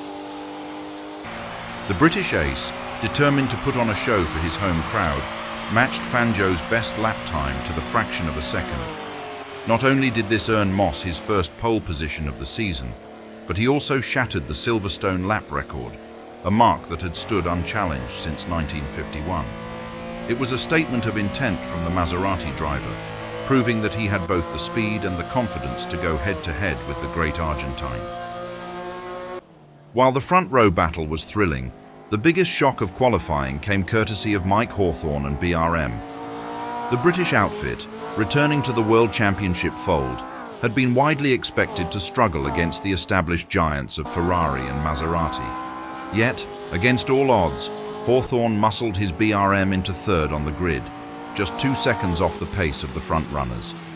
His performance was nothing short of spectacular, not only outpacing his own expectations, but also eclipsing the current championship leader, Peter Collins, who had to settle for 4th place. Behind the leading quartet, the gaps widened considerably. The next group of drivers, 3 seconds adrift of pole position, featured 𝔾ℝ𝔼𝕼𝔋𝕼 and José Froilán González in the 2 Vanwalls, once again proving that Tony van der Velde's green machines had the raw speed to challenge at the front. ℾ𝔼𝕼𝕋 placed his Ferrari among the top contenders, though he was unable to match the pace of Fangio or Collins. The final surprise in the upper order came from Roy Salvadori, who delivered an impressive showing in his private Maserati, cementing his place in the top 8 and adding further excitement to an already unpredictable grid.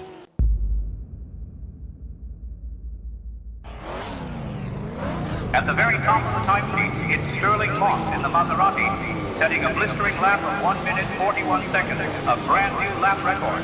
The crowd roared as the home hero stormed to pole position, but right alongside him setting an identical time is none other than the reigning world champion, Juan Manuel Fangio in his Ferrari. The Argentine may not have played pole outright, but he remains right at the front, ready to fight for victory.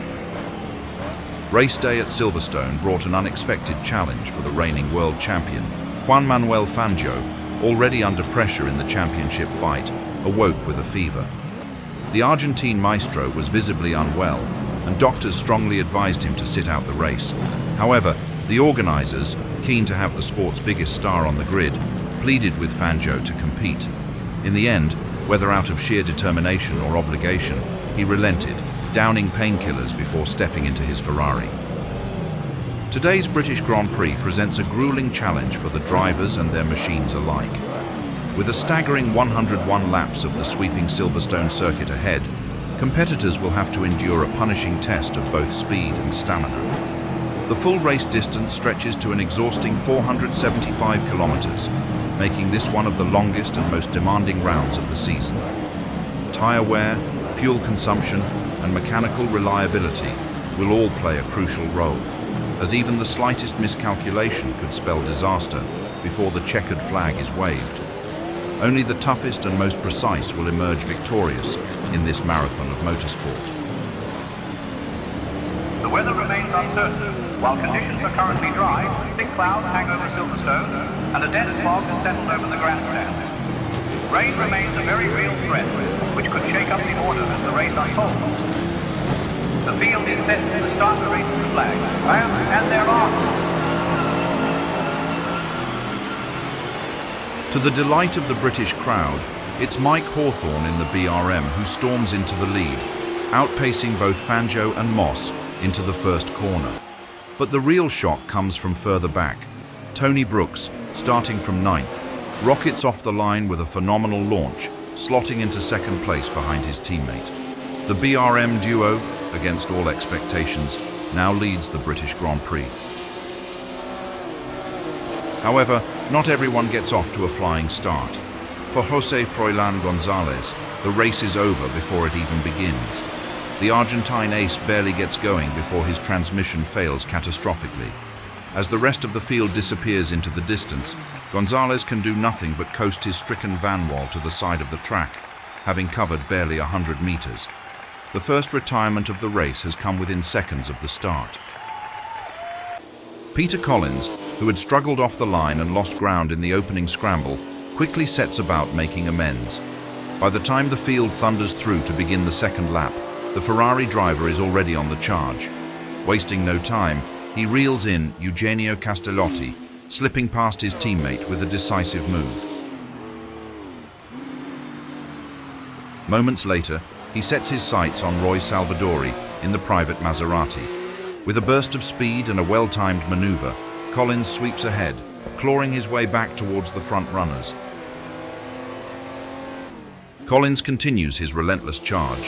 His next target is 𝔾ℝ𝔼𝕼𝕋 in the Vanwall, who finds himself powerless to resist. First Collins, then Salvadori dive past, demoting the American down the order.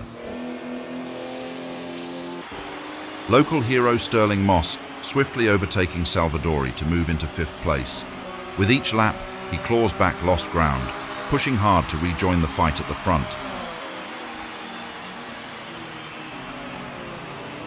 Jack Brabham's strong start comes to an early end as engine trouble forces him to retire in the pits.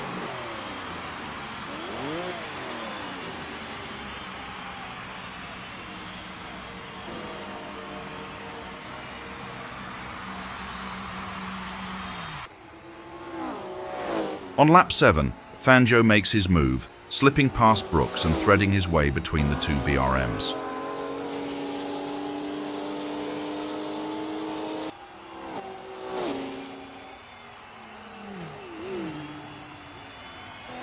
By lap 8, Moss is charging forward, steadily making his way up the ranks.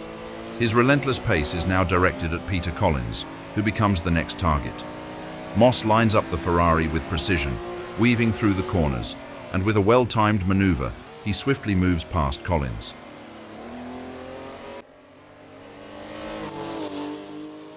On lap 9, Fangio, determined to close the gap on Hawthorne, pushes his Ferrari to the limit. However, in his eagerness to catch up, he oversteps in the Beckett's corner, spinning out of control.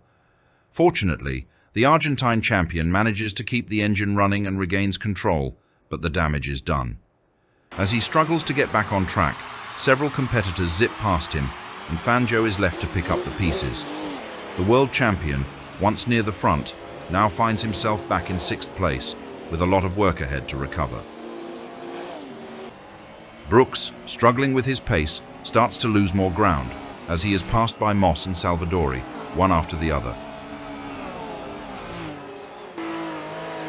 On lap 11, Fangio, having shaken off the effects of his earlier mistake, begins to make his move once again.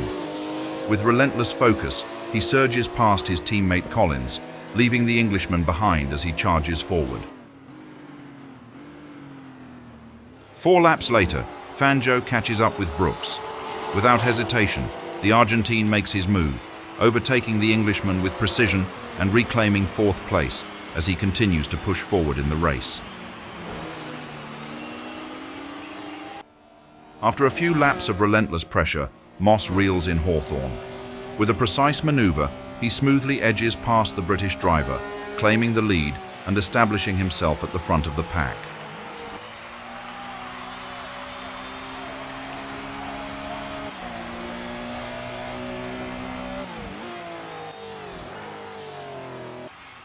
On lap 21, Salvadori makes his move, swiftly overtaking Hawthorn and seizing 2nd place with ease.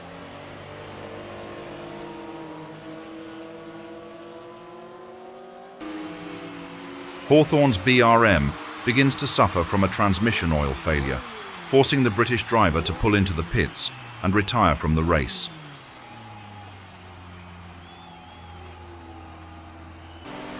On lap 35, disaster strikes for Brooks as the throttle drive fails on his BRM.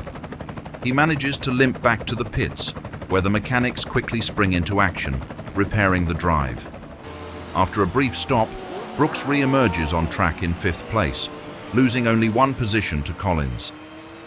However, after just 5 laps, the throttle drive on Brooks' BRM fails again, this time jamming in the open position. The Englishman is sent flying off the track at high speed into Abbey. As some marshals rush to extinguish the fire engulfing the car, others quickly approach Brooks, who is conscious but dazed. Thankfully, he is able to move on his own, albeit with a limp. On lap 65, disaster strikes for Collins as the oil pump on his Ferrari fails. The sudden loss of oil pressure causes the engine to overheat, and with no choice but to retire, Collins is forced to pull off the track and abandon the race.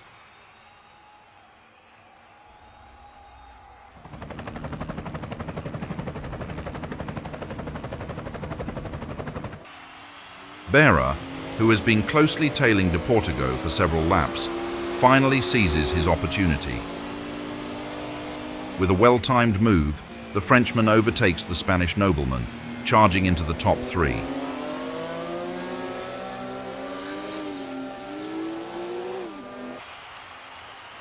The misfiring issues on Moss's Maserati continue to worsen, forcing the Englishman to make a pit stop for repairs. The mechanics quickly diagnose faulty ignition wires and replace them, sending Moss back onto the track. However, the delay means Moss now finds himself in 2nd place, as Fangio takes the lead in the race. Refusing to ease off, digs deep and extracts everything from his Maserati. With sheer power, he posts the fastest lap of the race, setting a scorching time of 1:43.2.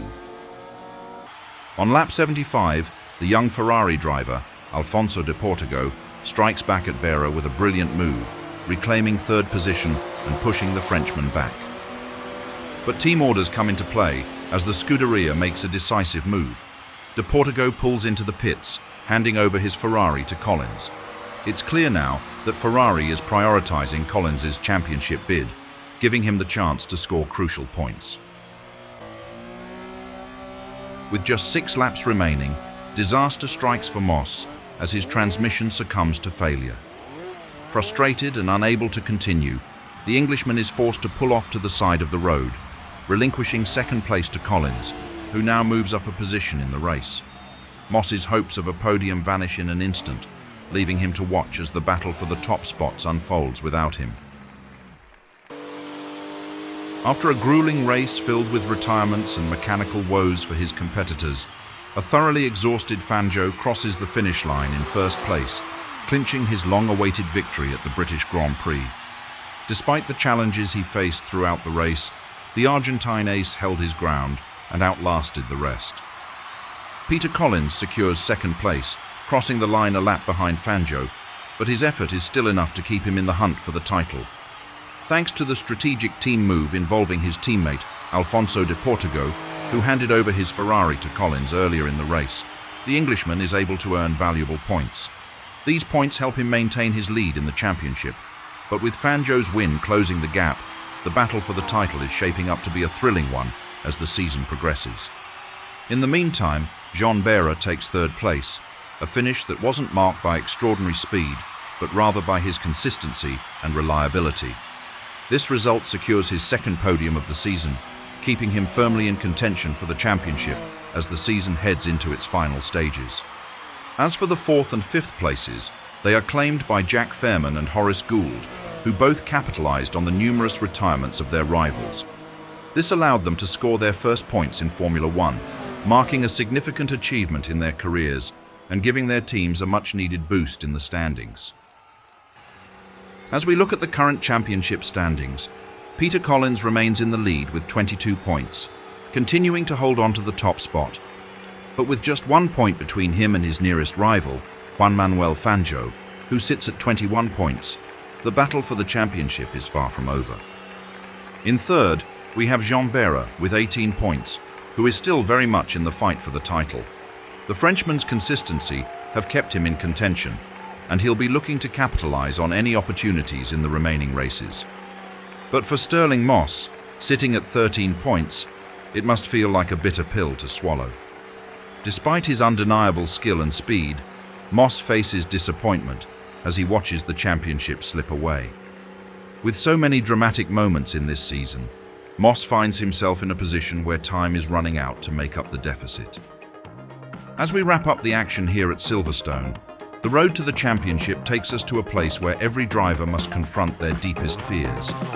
Next up, it's the 1956 German Grand Prix at the infamous Nürburgring, where the track's brutal 22 kilometers of unforgiving twists and elevation changes demand nothing less than total focus and skill.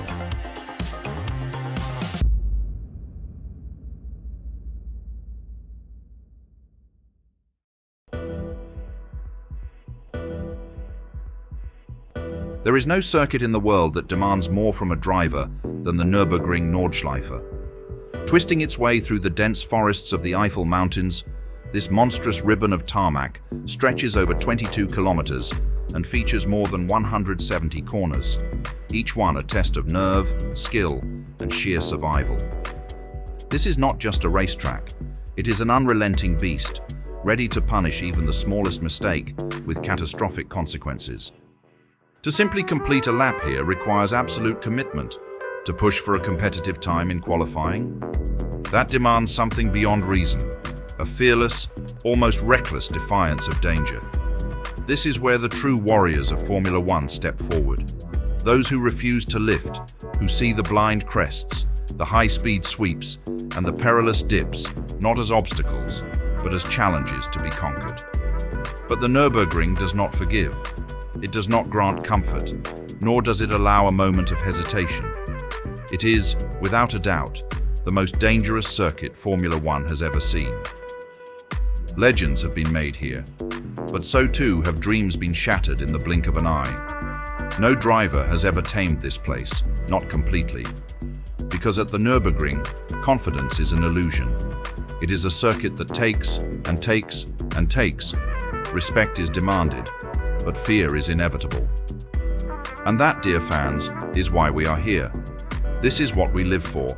The thrill, the speed, the danger, the spectacle of man and machine battling the ultimate challenge, knowing that only the bravest will emerge victorious. So brace yourselves as we step into the heart of racing's most fearsome battlefield. Welcome to the Nürburgring. Welcome to the Green Hell.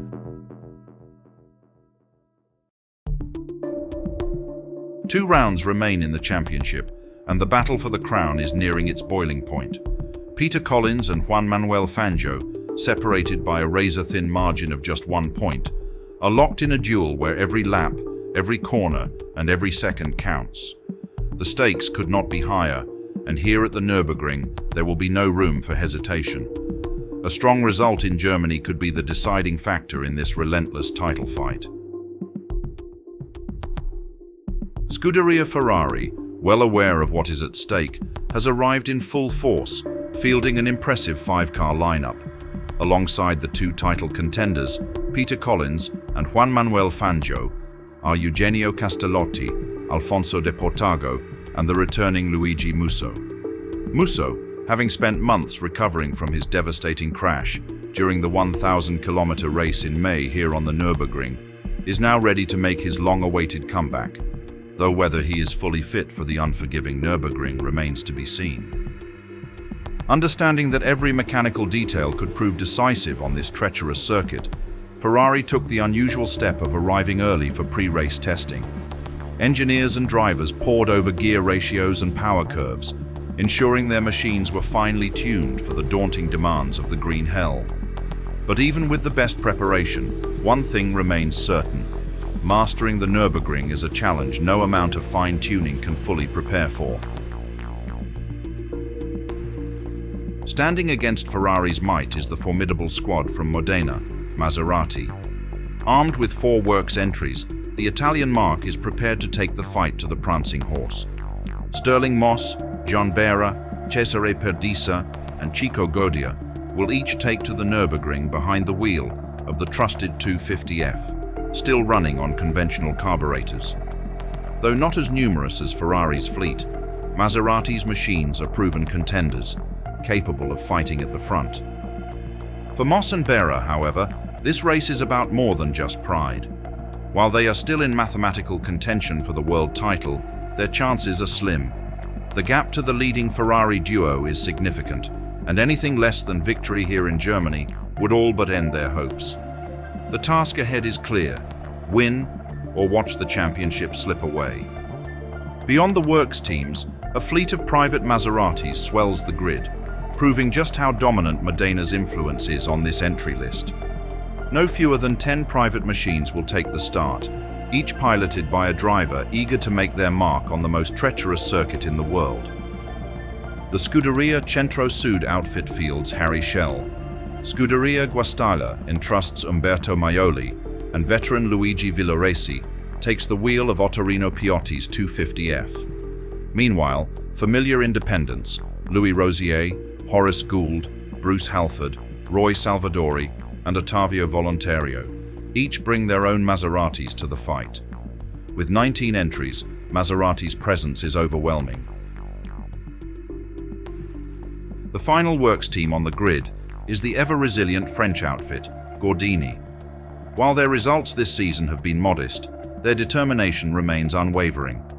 This time, the team arrives at the Nürburgring with 2 of their trusted regulars, Robert Manzon and André Pilet, hoping to extract the most from Gordini's latest brainchild on the unforgiving German asphalt.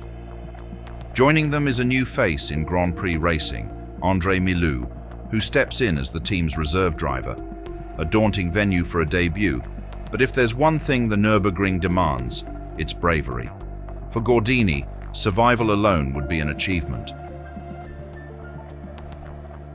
A surprising and rather disappointing sight for the German crowd. Neither of Britain's ambitious Grand Prix teams, BRM nor Vanwall, made the journey to the Nürburgring. Just weeks after their spirited performances at Silverstone, the absence of these teams leaves a noticeable void on the grid. For a nation eager to challenge the continental giants, this withdrawal is a setback. The treacherous German circuit would have been a proving ground for British engineering, but alas, their fight must wait for another day.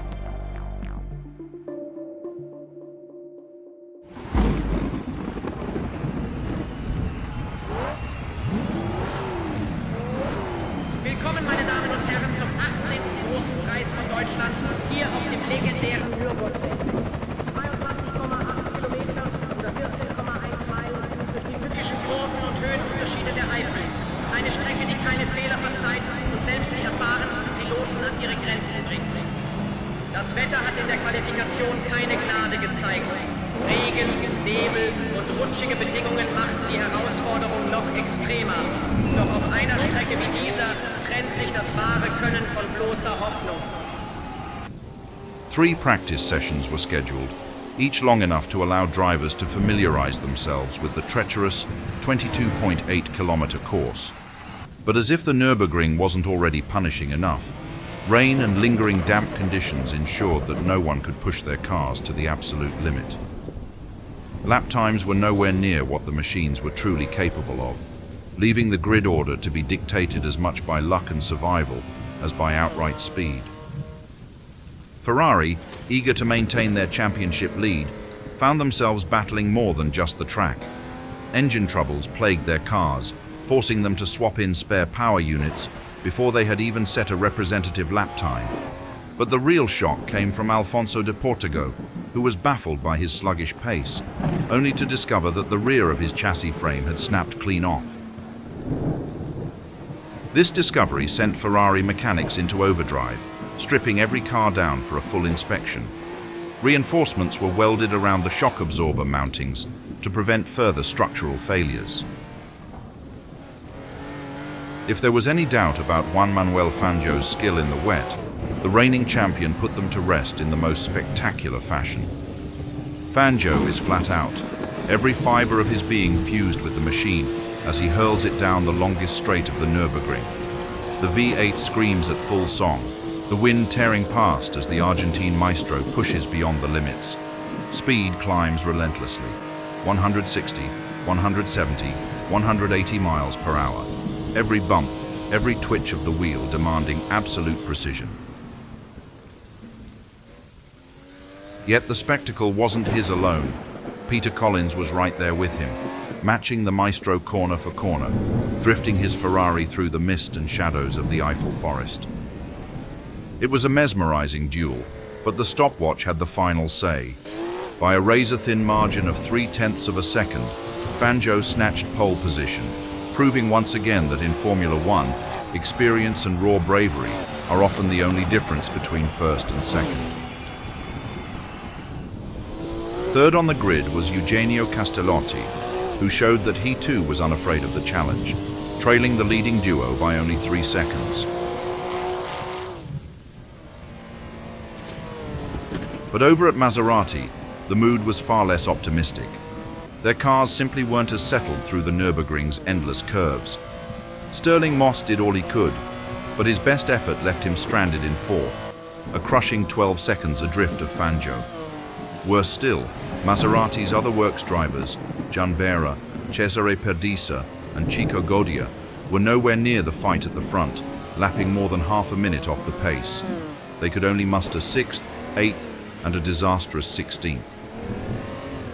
Curiously, it was 2 privateer Maseratis that kept the factory team honest. Umberto Maioli and Roy Salvadori wrung every ounce of speed from their Modena-built machines, securing 7th and 9th respectively. As for the lone French effort, the Gordinis, well, it was an unmitigated disaster. The best they could manage was 15th and 18th, and for André Pilet, qualifying ended in pain. He crashed heavily in practice, injuring his knee in the process.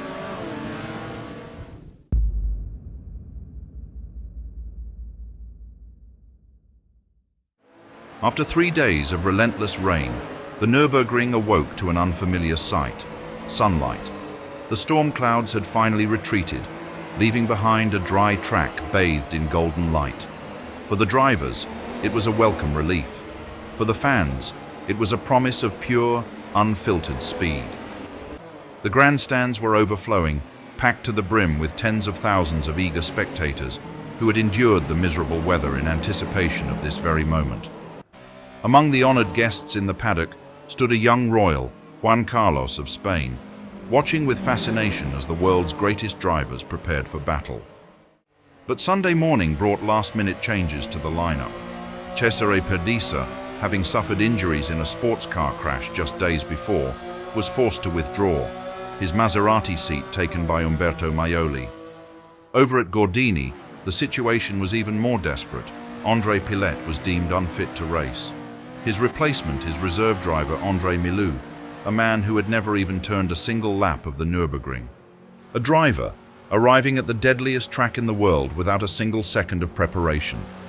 Today, that would be unthinkable. In 1956, It was simply another Sunday at the Nürburgring. Auf der Pole-Position Juan Manuel Fangio im Ferrari. Der argentinische Meister zeigt einmal mehr seine überragende Klasse auf dieser legendären Strecke. Neben ihm, nur 3 Zehntelsekunden dahinter, 𝔾𝕋, ebenfalls im Ferrari. Der junge Brite bleibt Fangio dicht auf den Fersen. Auf Platz 3, 𝔾ℝ𝔼𝕼𝕋𝕍𝕋 im dritten Ferrari, 3,2 Sekunden zurück. Scuderia dominiert die erste Startreihe. Platz 4 geht an Stirling im Maserati, 12,2 Sekunden hinter der Polezeit. Der Brite hat heute eine schwierige Aufgabe vor sich. Und auf Platz 5, 𝔾ℝ𝔼𝕼𝕋𝕍𝕋 im vierten Ferrari mit einem Rückstand von 29,1 Sekunden. The drivers are about to embark on a grueling test of endurance and bravery. 22 laps of the fearsome Nürburgring, stretching over 501 kilometers. This is no ordinary race. It's a battle against the track itself. Das Feld ist bereit, die Motoren heulen auf. Der große Preis von Deutschland steht kurz vor dem Start. Collins makes a blistering getaway, seizing the lead as the field charges into the first corner. Right on his heels, Fangio is already turning up the heat, shadowing his teammate with relentless pressure.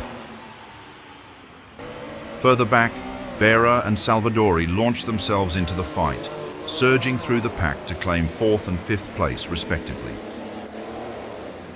Meanwhile, Musso struggles off the line, losing ground and tumbling down to 8th, a costly start on a circuit where every position is hard-earned. 𝔾𝕼𝕼𝕋, eager to reclaim his position after losing out to Moss at the start, wastes no time launching an aggressive counterattack on the very first lap. But his ambition outweighs his grip. Pushing too hard, he loses control and spins off the track. In an instant, the young Italian's hopes take a dramatic hit as he drops all the way to the back of the field. As the first lap comes to a close, Villoresi dives into the pits, his Maserati already betraying him. A baffling issue. His spark plugs have worked themselves loose in just a single lap. The mechanics scramble to fix the problem, but the damage is done. By the time he rejoins the race, the Italian finds himself dead last, with a mountain to climb.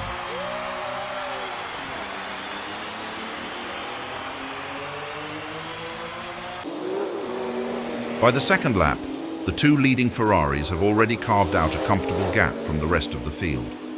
Fangio and Collins are pushing as hard as they dare, hurling their machines around the treacherous Nürburgring with unrelenting pace.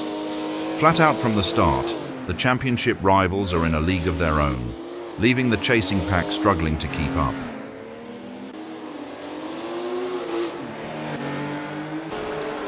On the third lap, the fierce fight for 5th place comes to an abrupt end as Roy Salvadori's rear suspension gives out. After a strong start and an impressive charge through the field, the Englishman is forced to pull off, his race over far too soon. With Salvadori out of the picture, Alfonso de Portago inherits 5th place. By the 4th lap, Fangio and Collins have ascended to an entirely different level. Their duel at the front is so relentless, so merciless, that the rest of the field is nowhere to be seen. The 2 Ferraris tear through the Nordschleife like predators in pursuit, each driver pushing the absolute edge of his machine. Still on the 4th lap, trouble strikes the Maserati camp. Horace Gould's machine suddenly loses oil pressure, forcing him to pull off and retire before his engine meets a fiery demise.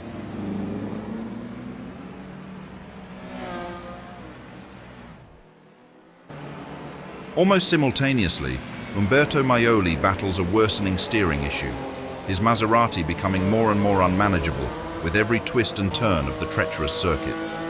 Eventually, there's nothing left to fight. He coasts to a halt. His race is over.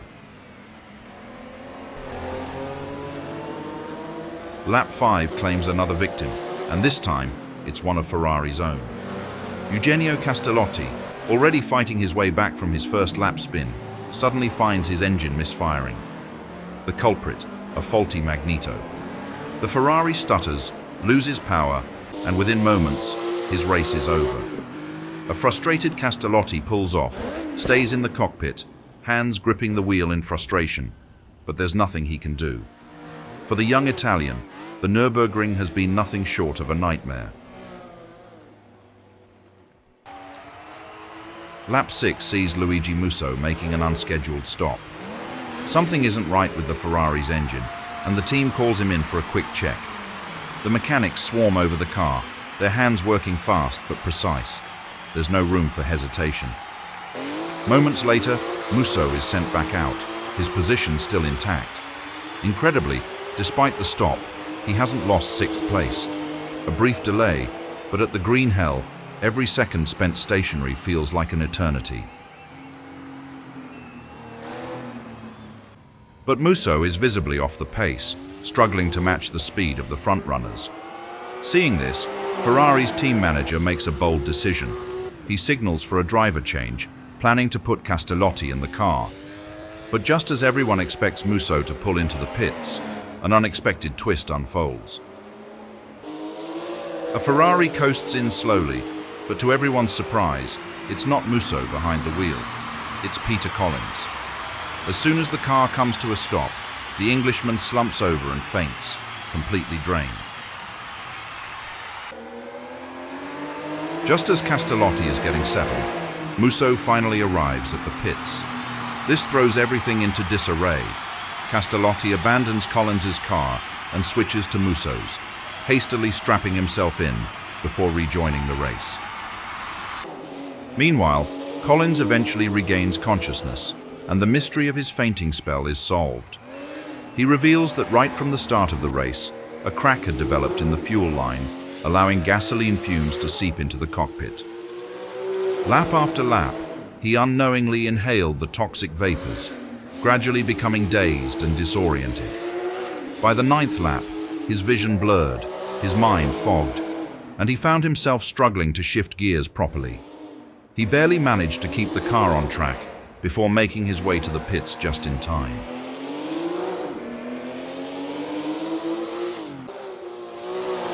Amid this whirlwind of drama in the Ferrari garage, Juan Manuel Fangio capitalizes on the situation, strengthening his lead at the front. Stirling Moss moves up into 2nd place, while Castellotti, now back in action, fights his way back into 5th. But after some much-needed rest, Peter Collins regains his strength, and with it, his hunger for the fight. The championship is on the line, and every lap matters. The Ferrari team management wastes no time. A decisive call is made, and Alfonso de Portigo is ordered into the pits. Without hesitation, the Spaniard surrenders his car, stepping aside for the greater cause. There's no protest, no second-guessing, just quiet obedience to the Scuderia's wishes. It's a remarkable display of loyalty from de Portigo, a driver who has already proven himself to be more than just another man in red. On lap 12, Eugenio Castellotti's race goes from bad to worse. Pushing hard to recover lost ground, the young Italian oversteps the limit once again. Another spin. This time, however, fate is crueler. The engine stalls as he slides to a halt, leaving Castellotti stranded. There's no hope of restarting. His race is over. Sitting motionless in his Ferrari, he can do nothing but take in the harsh reality. The Nürburgring is relentless, and today, it has claimed him. On lap 13, disaster strikes for Jean Behra. A broken fuel tank strap forces the Frenchman to slow down and dive into the pits for urgent repairs. The Maserati mechanics scramble to secure the tank, but precious seconds slip away. Meanwhile, Peter Collins, now in full attack mode after taking over de Portigo's Ferrari, sweeps past and moves up another position. Behra, once in the fight for a podium, now faces an uphill battle just to stay in contention. As Collins pushes harder to close the gap to Moss, the pressure mounts, and then it happens. A mistake. The Ferrari snaps out of control, and Collins spins off the circuit in a cloud of dust and rubber smoke. For a moment, it looks like disaster. But luck is on his side, no injury. The impact has damaged the car, badly enough that there's no way to continue. Collins climbs out, his title hopes shattered in an instant.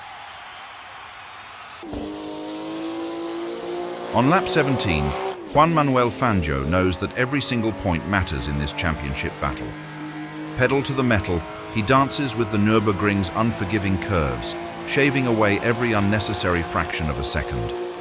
He records the fastest lap of the race, 9 minutes 41.6 seconds. It's a staggering achievement, 10 seconds faster than his own pole position time. The Argentine maestro is in a league of his own, defying logic, fear, and mechanical restraint to stamp his authority on the race. This is Fangio at his most ruthless, a daredevil with an unbreakable will, chasing perfection on one of the world's most brutal circuits. With just 2 laps remaining, disaster looms over Stirling Moss. The gearbox on his Maserati starts making ominous grinding noises, a clear sign that something is about to give way. Sensing the danger, the Englishman makes a bold decision. He all but abandons the gear lever, keeping the car in a high gear to nurse it home. Fangio, delivering yet another masterclass, is the first to take the checkered flag, securing a landmark 20th career victory. A defining moment in Grand Prix history, this triumph cements his legacy and raises the bar to almost unreachable heights for those who dare to follow in his footsteps. Moss, wrestling his ailing Maserati to the very end, just manages to drag it across the line in second place. This season has been a relentless struggle for the Englishman, every point hard-earned, but at long last, he secures a well-deserved podium finish. Joan Behra takes third place, a testament to his remarkable consistency this season, his 4th podium finish so far. 4th and 5th place go to 𝔾ℝ𝔼𝕼𝕋𝕍𝕋, 2 veterans who masterfully endured the brutal demands of the Nürburgring. For 𝔾ℝ𝔼𝕼𝕋, this marks his first ever championship points in Formula One, while Rosier returns to the top 5 for the first time since 1951, a long-awaited resurgence for the Frenchman. As the dust settles on the Nürburgring, the World Championship enters its final act. 1 race remains, and with it, a championship fight that now seems all but decided. Juan Manuel Fangio, with 30 points, has tightened his grip on the title. The Argentine maestro has been untouchable in the second half of the season, delivering blistering speed when it mattered most. For Peter Collins, the dream of becoming world champion now hangs by a thread, an impossible scenario that would require nothing short of a miracle. Trailing by 8 points, his only path to glory is clear: victory at Monza, and for Fangio to falter, finishing with no more than 3 points. In that case, both men would stand equal at 30 points, but Collins would snatch the title on countback. Every detail will matter, and the fight for the fastest lap bonus could be decisive. But after watching Fangio's display of dominance at the Nürburgring, the weight of reality must be unbearable. For Joan Behra and Stirling Moss, the battle is already lost. With only the best 5 results counting towards the championship, neither man can overhaul Fangio's total. The title fight is now down to just 2 men. And with that, the 1956 German Grand Prix comes to a close. But it's not over yet. 1 last race remains: Monza. And this year, the fearsome oval is back in play. Peter Collins faces an impossible task, but the championship is still mathematically within reach. The final chapter of the 1956 season is set. 1 last chance, 1 last race. Monza awaits.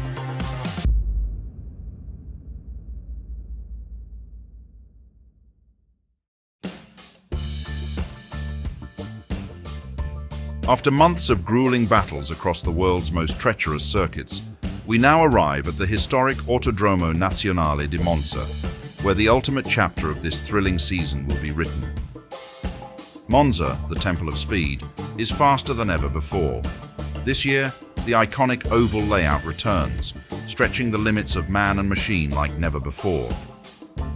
A circuit where bravery is the only currency that matters, and a single misstep can mean the difference between victory and disaster. All eyes are on the championship battle. Juan Manuel Fangio, the master of consistency and precision, is on the verge of securing his 4th world title. But Peter Collins, young, fearless, and still in mathematical contention, is not ready to surrender. To seize the crown, he must do the impossible: win here at Monza, while hoping his legendary teammate falters. Yet beyond the fight for the championship, beyond the battle for glory, this race holds something far greater, one of the most unexpected and noble gestures in the history of Formula One. An act so extraordinary that it will leave fans and historians alike in awe for generations to come. But let's not rush the story. Before the engines roar to life, before the drama unfolds, let us first set the stage. When the gates of Monza swung open for the final chapter of the 1956 World Championship, there was no question. Ferrari stood at the very heart of it all. With the title destined for one of their own, Scuderia Ferrari arrived in Monza with confidence, but there was no room for complacency. Winning on home soil was an absolute priority, and they came prepared, fielding an astonishing 6 Ferrari D50s, an armada ready to conquer their beloved Autodromo Nazionale. Leading the charge were their 2 title contenders, Juan Manuel Fangio, the maestro of Grand Prix racing, and Peter Collins, the young Brit who had defied all expectations this season. Alongside them, 𝔾ℝ𝔼𝕼𝕋𝕝 and Luigi Musso, both eager to make a statement in front of the passionate Italian crowd. Then there was Alfonso de Portigo, the fearless Spanish nobleman, bringing his daring spirit to Ferrari's ranks. And finally, the newcomer, a name yet to be written into the history books, Wolfgang von Trips. The young German aristocrat was making his World Championship debut, stepping into the lion's den for his first taste of Formula One.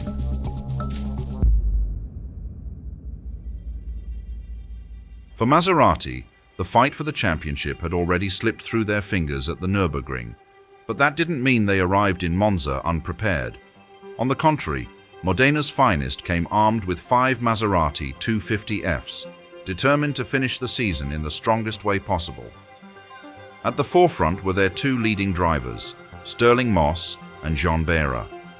Both had shown flashes of brilliance throughout the year, and here in Monza, they were entrusted with upgraded machines, Maserati's latest effort to take the fight to Ferrari one last time. Cesare Perdisa, sidelined due to injuries from the German Grand Prix, was absent. In his place, Maserati called upon a veteran of Italian motor racing, Luigi Villoresi. At 47 years old, the experienced racer returned to the top level, ready to guide the younger Maserati men. Joining him were Umberto Maioli and Chico Godia. Meanwhile, a young Swede, Joe Bonnier, waited as a reserve driver, his first step into the world of Formula One. The latest evolution of the 250F, assigned to Moss and Behra, featured a lowered driving position, with the seat slightly offset to the right. This change allowed for a sleeker body profile, reducing drag and improving balance. The fuel tank was reshaped to double as a headrest, seamlessly blending into the car's streamlined design. The cockpit itself was more enclosed than before. The windscreen and side panels curved smoothly into the tail section, leaving only the driver's head visible while tucking his arms and shoulders inside the bodywork. The fuel tank was now secured with spring-loaded bolts on rubber mounts, replacing the older steel strap method. Up front, the engine cover was tightly wrapped around the motor, with a tubular duct enclosing the carburetor intakes. The radiators were lower and wider, with vents directing hot air through the undertray to improve cooling efficiency. Mechanically, the car retained its familiar suspension, brakes, clutch, and engine, but one key adjustment was made.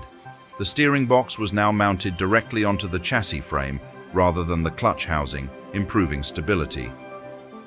The wheelbase was also extended by 20 mm, lowering the center of gravity and sharpening handling. These refinements, combined with a more aerodynamic silhouette, helped extract the most from Maserati's 285 to 290 horsepower engine, turning the 250F into an even more formidable contender against Ferrari on their home turf. Maserati didn't just bring numbers to Monza, they arrived with a refined weapon. Tony van der Velde's Vanwall team arrived in Italy with 3 of their bright green machines. Their driver lineup remained strong. Leading the charge were the team's regulars, Harry Schell and Maurice Trintignant, both eager to push the British effort forward. Alongside them, a seasoned name in Italian motorsport, Piero Taruffi, was brought in for this one race, his experience invaluable in tackling Monza's punishing high-speed layout. Vanwall arrived at Monza with their trio of cars largely unchanged in terms of mechanics, but with key reinforcements to handle the punishing high-speed banking. The team strengthened the de Dion rear suspension, using thicker gauge steel to prevent failures over the circuit's brutal bumps. To manage the heavy forces generated on the banking, the cars ran with a reduced fuel load, preventing the suspension from bottoming out under strain.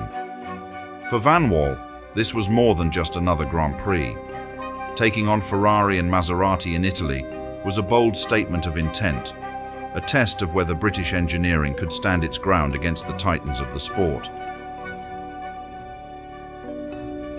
In the shadow of the titanic battles between Ferrari and Maserati, 𝔾ℝ𝔼𝕋 arrived at Monza with a far more modest, but no less determined effort. The small French outfit, ever the underdog, lined up two of its 8-cylinder T32 machines for the final race of the season. At the wheel were their two main drivers, Frenchman Robert Manzon, a veteran with deep ties to the team, and Brazilian racer Hermano da Silva Ramos, the only driver to have secured any championship points for 𝔾ℝ𝔼𝕋 this season. Their task was monumental, facing not only the overwhelming firepower of the Italian teams, but also the ever-present reliability concerns that had plagued 𝔾ℝ𝔼𝕋's campaign.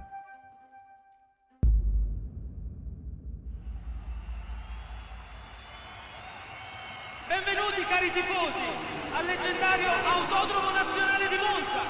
Un cuore rosso per tutti voi, gli appassionati che rendono questo sport ancora più speciale. Oggi ci troviamo qui per il Gran Premio d'Italia, la 27ª edizione di questa straordinaria gara che decide il campione della stagione 1956 di Formula 1. The Italian fans had every reason to celebrate as Ferrari stamped its authority over the final qualifying session of the World Championship. The Scuderia's drivers dominated the timesheets, but their superiority came with concerns. Once again, as in previous years, the high-speed banked sections of Monza proved troublesome, with Ferrari's cars suffering from tyre delamination. This persistent issue stirred unease in the team's garage. Adding to the tension, a dramatic incident unfolded involving rookie Wolfgang von Trips. Pushing hard through the first corner, the young German lost control and crashed violently, his Ferrari nearly destroyed in the process. Despite his shaken state, von Trips returned to the pits on foot, adamantly claiming that a mechanical issue had caused the crash rather than driver error. However, team manager 𝔾ℝ𝔼𝕋 dismissed the explanation, an oversight that would later prove to be a critical mistake. Regardless of these setbacks, Ferrari still locked out the top 3 spots on the grid. Once again, Juan Manuel Fangio demonstrated his class, securing pole position with a blistering lap, nearly 4 seconds faster than his best from the previous year with Mercedes. His teammates Eugenio Castellotti and Luigi Musso were not far behind, trailing their leader by just over a second. In contrast, Peter Collins, Fangio's closest rival in the championship, struggled and could only manage 7th place. Surprisingly, 4th place went to Vanwall's Piero Taruffi, showcasing the British car's impressive top speed at Monza's high-speed layout. Behind him, Jean Behra and Stirling Moss lined up in their new, lower-profile Maseratis. The pair struggled initially to adapt to the modified cars, but still set near-identical times, finishing around 3 seconds off Fangio's benchmark. The rest of the top 10 featured Maserati's veteran Luigi Villoresi, who always seemed to find pace at Monza, along with Alfonso de Portago in another Ferrari. Meanwhile, Vanwall's 𝔾ℝ𝔼𝕼𝔋 and Maurice Trintignant rounded out the leading pack.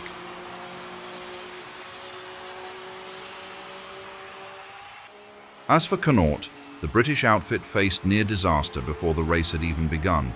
Their tyre supplier, Pirelli, had mistakenly brought 17-inch tyres, which didn't fit the team's 16-inch Dunlop wheels. Just as the situation seemed dire, the Avon Tyre Company stepped in, supplying them with correctly sized rubber and reassuring the team that the tyres would hold up for the full race distance.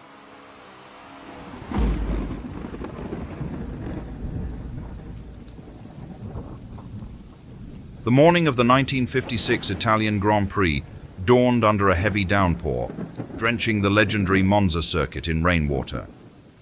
For hours, the track was completely soaked, leaving teams and drivers uncertain about what conditions they would face. However, as noon approached, the skies began to clear, and the sun broke through the clouds, working quickly to dry the asphalt. By the time the cars lined up on the grid, nearly all signs of the earlier downpour had disappeared. The surface was now in ideal racing condition, dry, fast, and ready for a high-speed battle.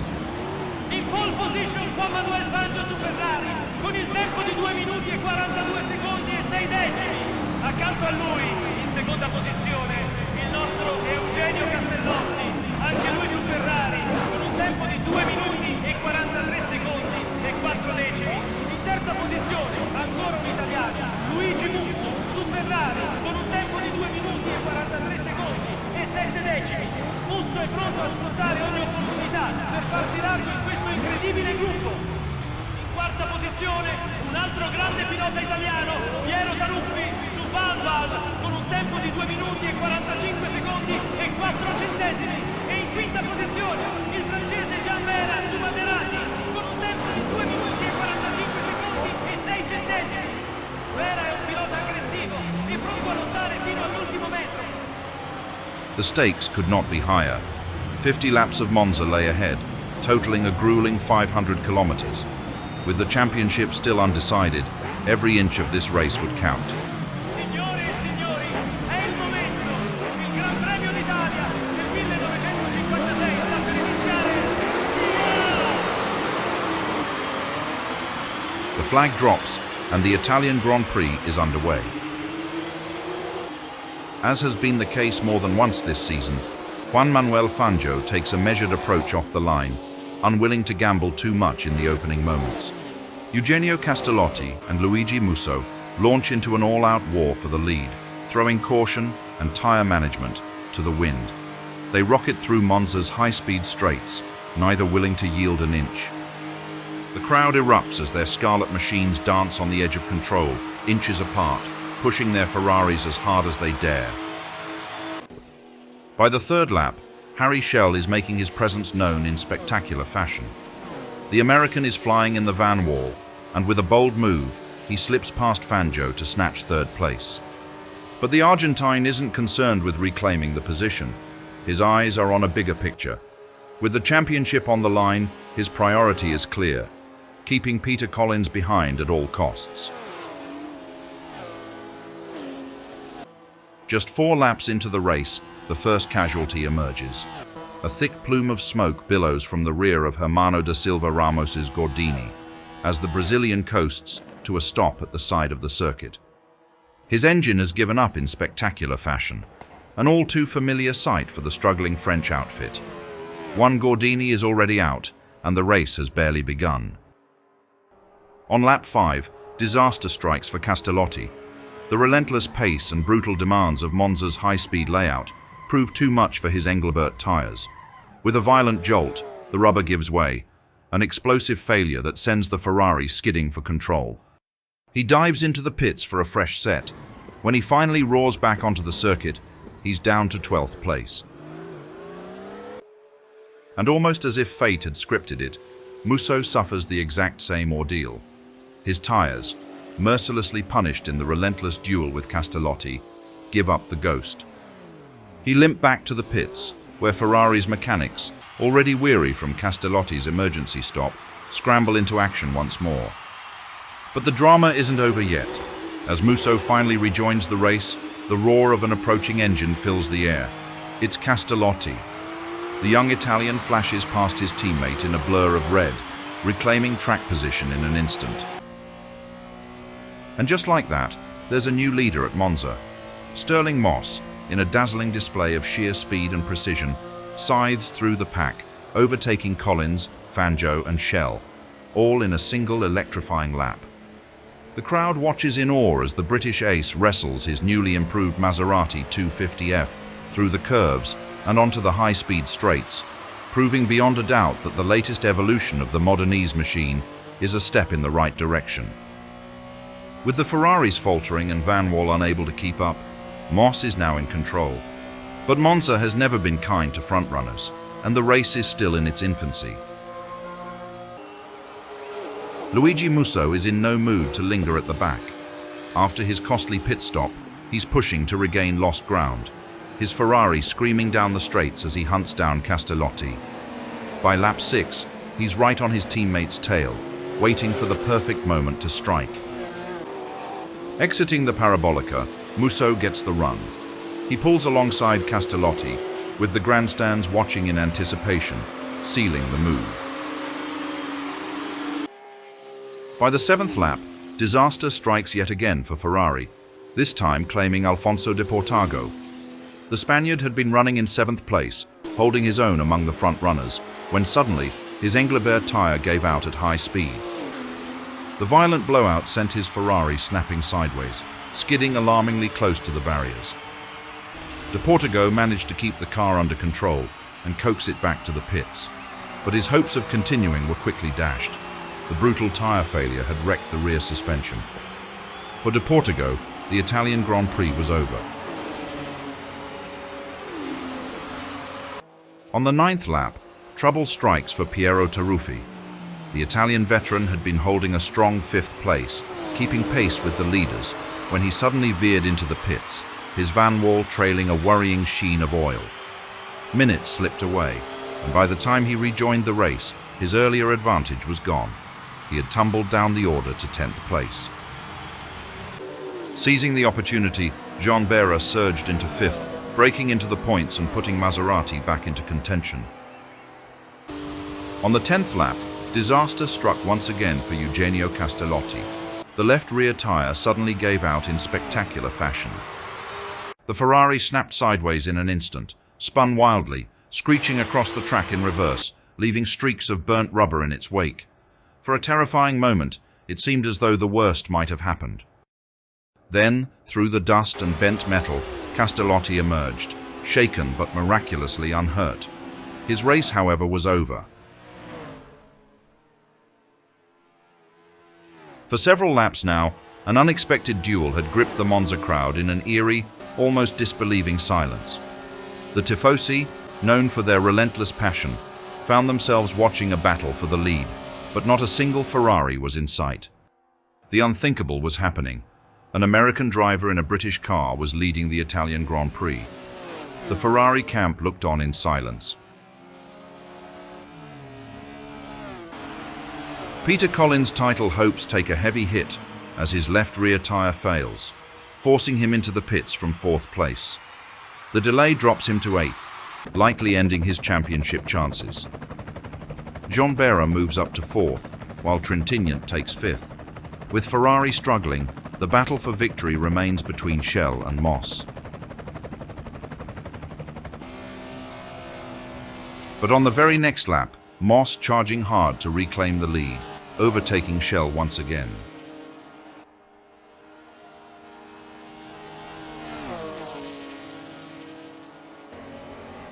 The situation worsens for Vanwall as both of their remaining cars are forced into retirement. Taruffi, who had been running in a solid position, is sidelined due to an oil leak, while Trintignant, who had been competing fiercely in the top spots, suffers a transmission failure. The Frenchman had been in 5th place before his car broke down, and now his misfortune elevates Musso to 5th.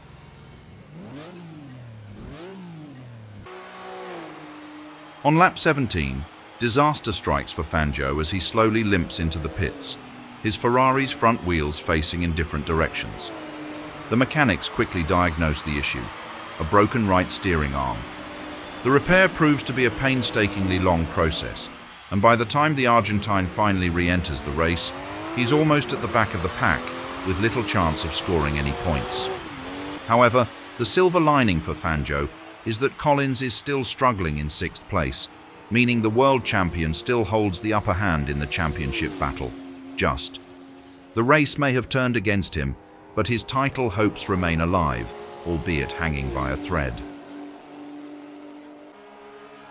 On lap 18, Musso manages to close the gap and pass Behra, moving himself into third position. The Italian's pace has been impressive, and with the race evolving in unexpected ways, he finds himself in a prime spot to make a push for even more. The Tifosi, still in disbelief over the unfolding drama, now have a new hero to rally behind.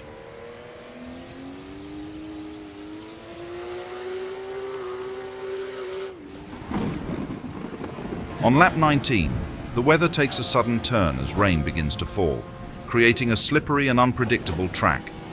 The once dry surface now becomes treacherous. Amidst these challenging conditions, Collins makes a crucial move, passing 𝔼𝔼𝕼𝕋 to take fifth place. The Englishman's confidence and focus remain strong as he adapts to the changing track, knowing that each position gained in these unpredictable conditions could prove invaluable. Moss seems to thrive in the rain, as if the wet track is an extension of his own instincts. His natural skill in these conditions becomes evident, and he sets an impressive pace, effortlessly pulling away from the rest of the field, visibly building a comfortable cushion between him and the chasing pack.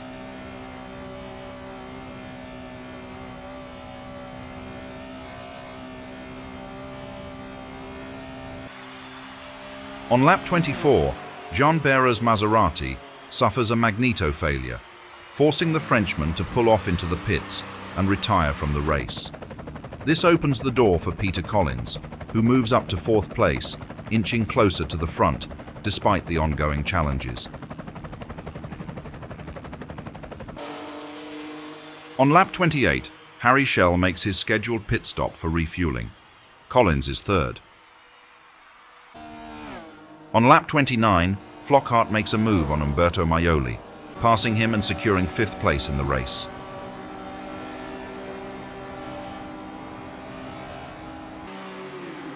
On lap 30, Fangio, now struggling in 12th place and eager to recover any lost positions, makes a pit stop and hands his Ferrari over to 𝔾ℝ𝔼𝕼𝕋.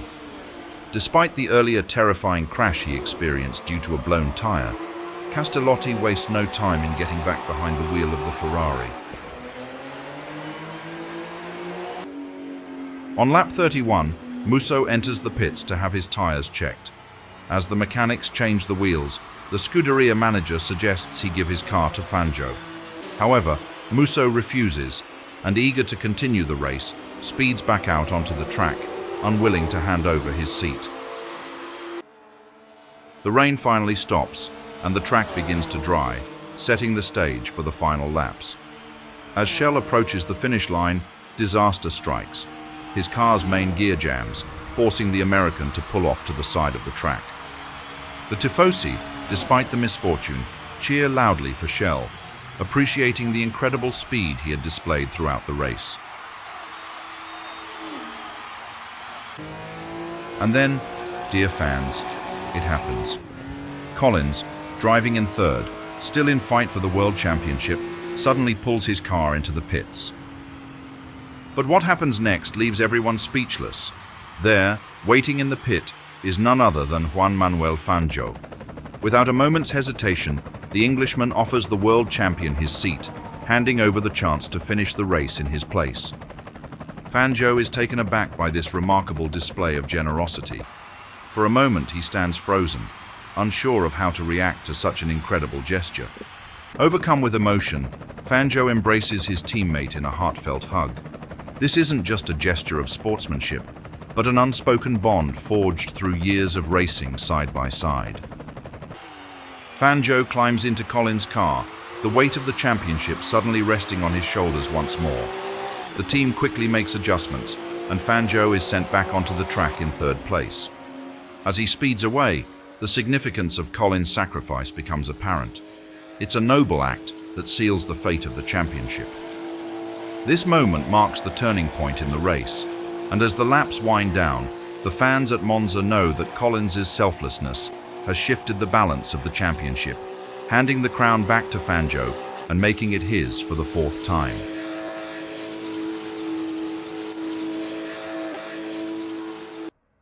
On lap 45, Stirling Moss slows down. He's completely out of fuel. The Englishman begins to coast, his race seemingly over. But just as all seems lost, Piatti, driving another Maserati, appears behind him. In a stunning show of sportsmanship, the Italian pulls up and begins to push Moss's car forward, helping the stranded driver. Thanks to Piatti's unexpected and selfless help, Moss is able to make it back to the pits. However, as he re-enters, Musso charges past him, claiming the lead. It's a dramatic turn of events, as the Italian now finds himself in the front, with the race still far from decided. Moss, refusing to back down, launches into a furious charge, pushing his Maserati at full throttle. With every corner, he gives it everything, driving as though there's no tomorrow. His hard work pays off as he sets the fastest lap of the race, clocking an impressive 2 minutes 45.5 seconds. Not only does he grab the fastest time, but he also surpasses his own qualifying time by 0.4 of a second.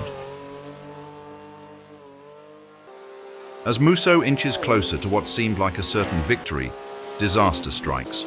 The left steering arm on his Ferrari gives way, leading to a catastrophic burst of the left rear tire.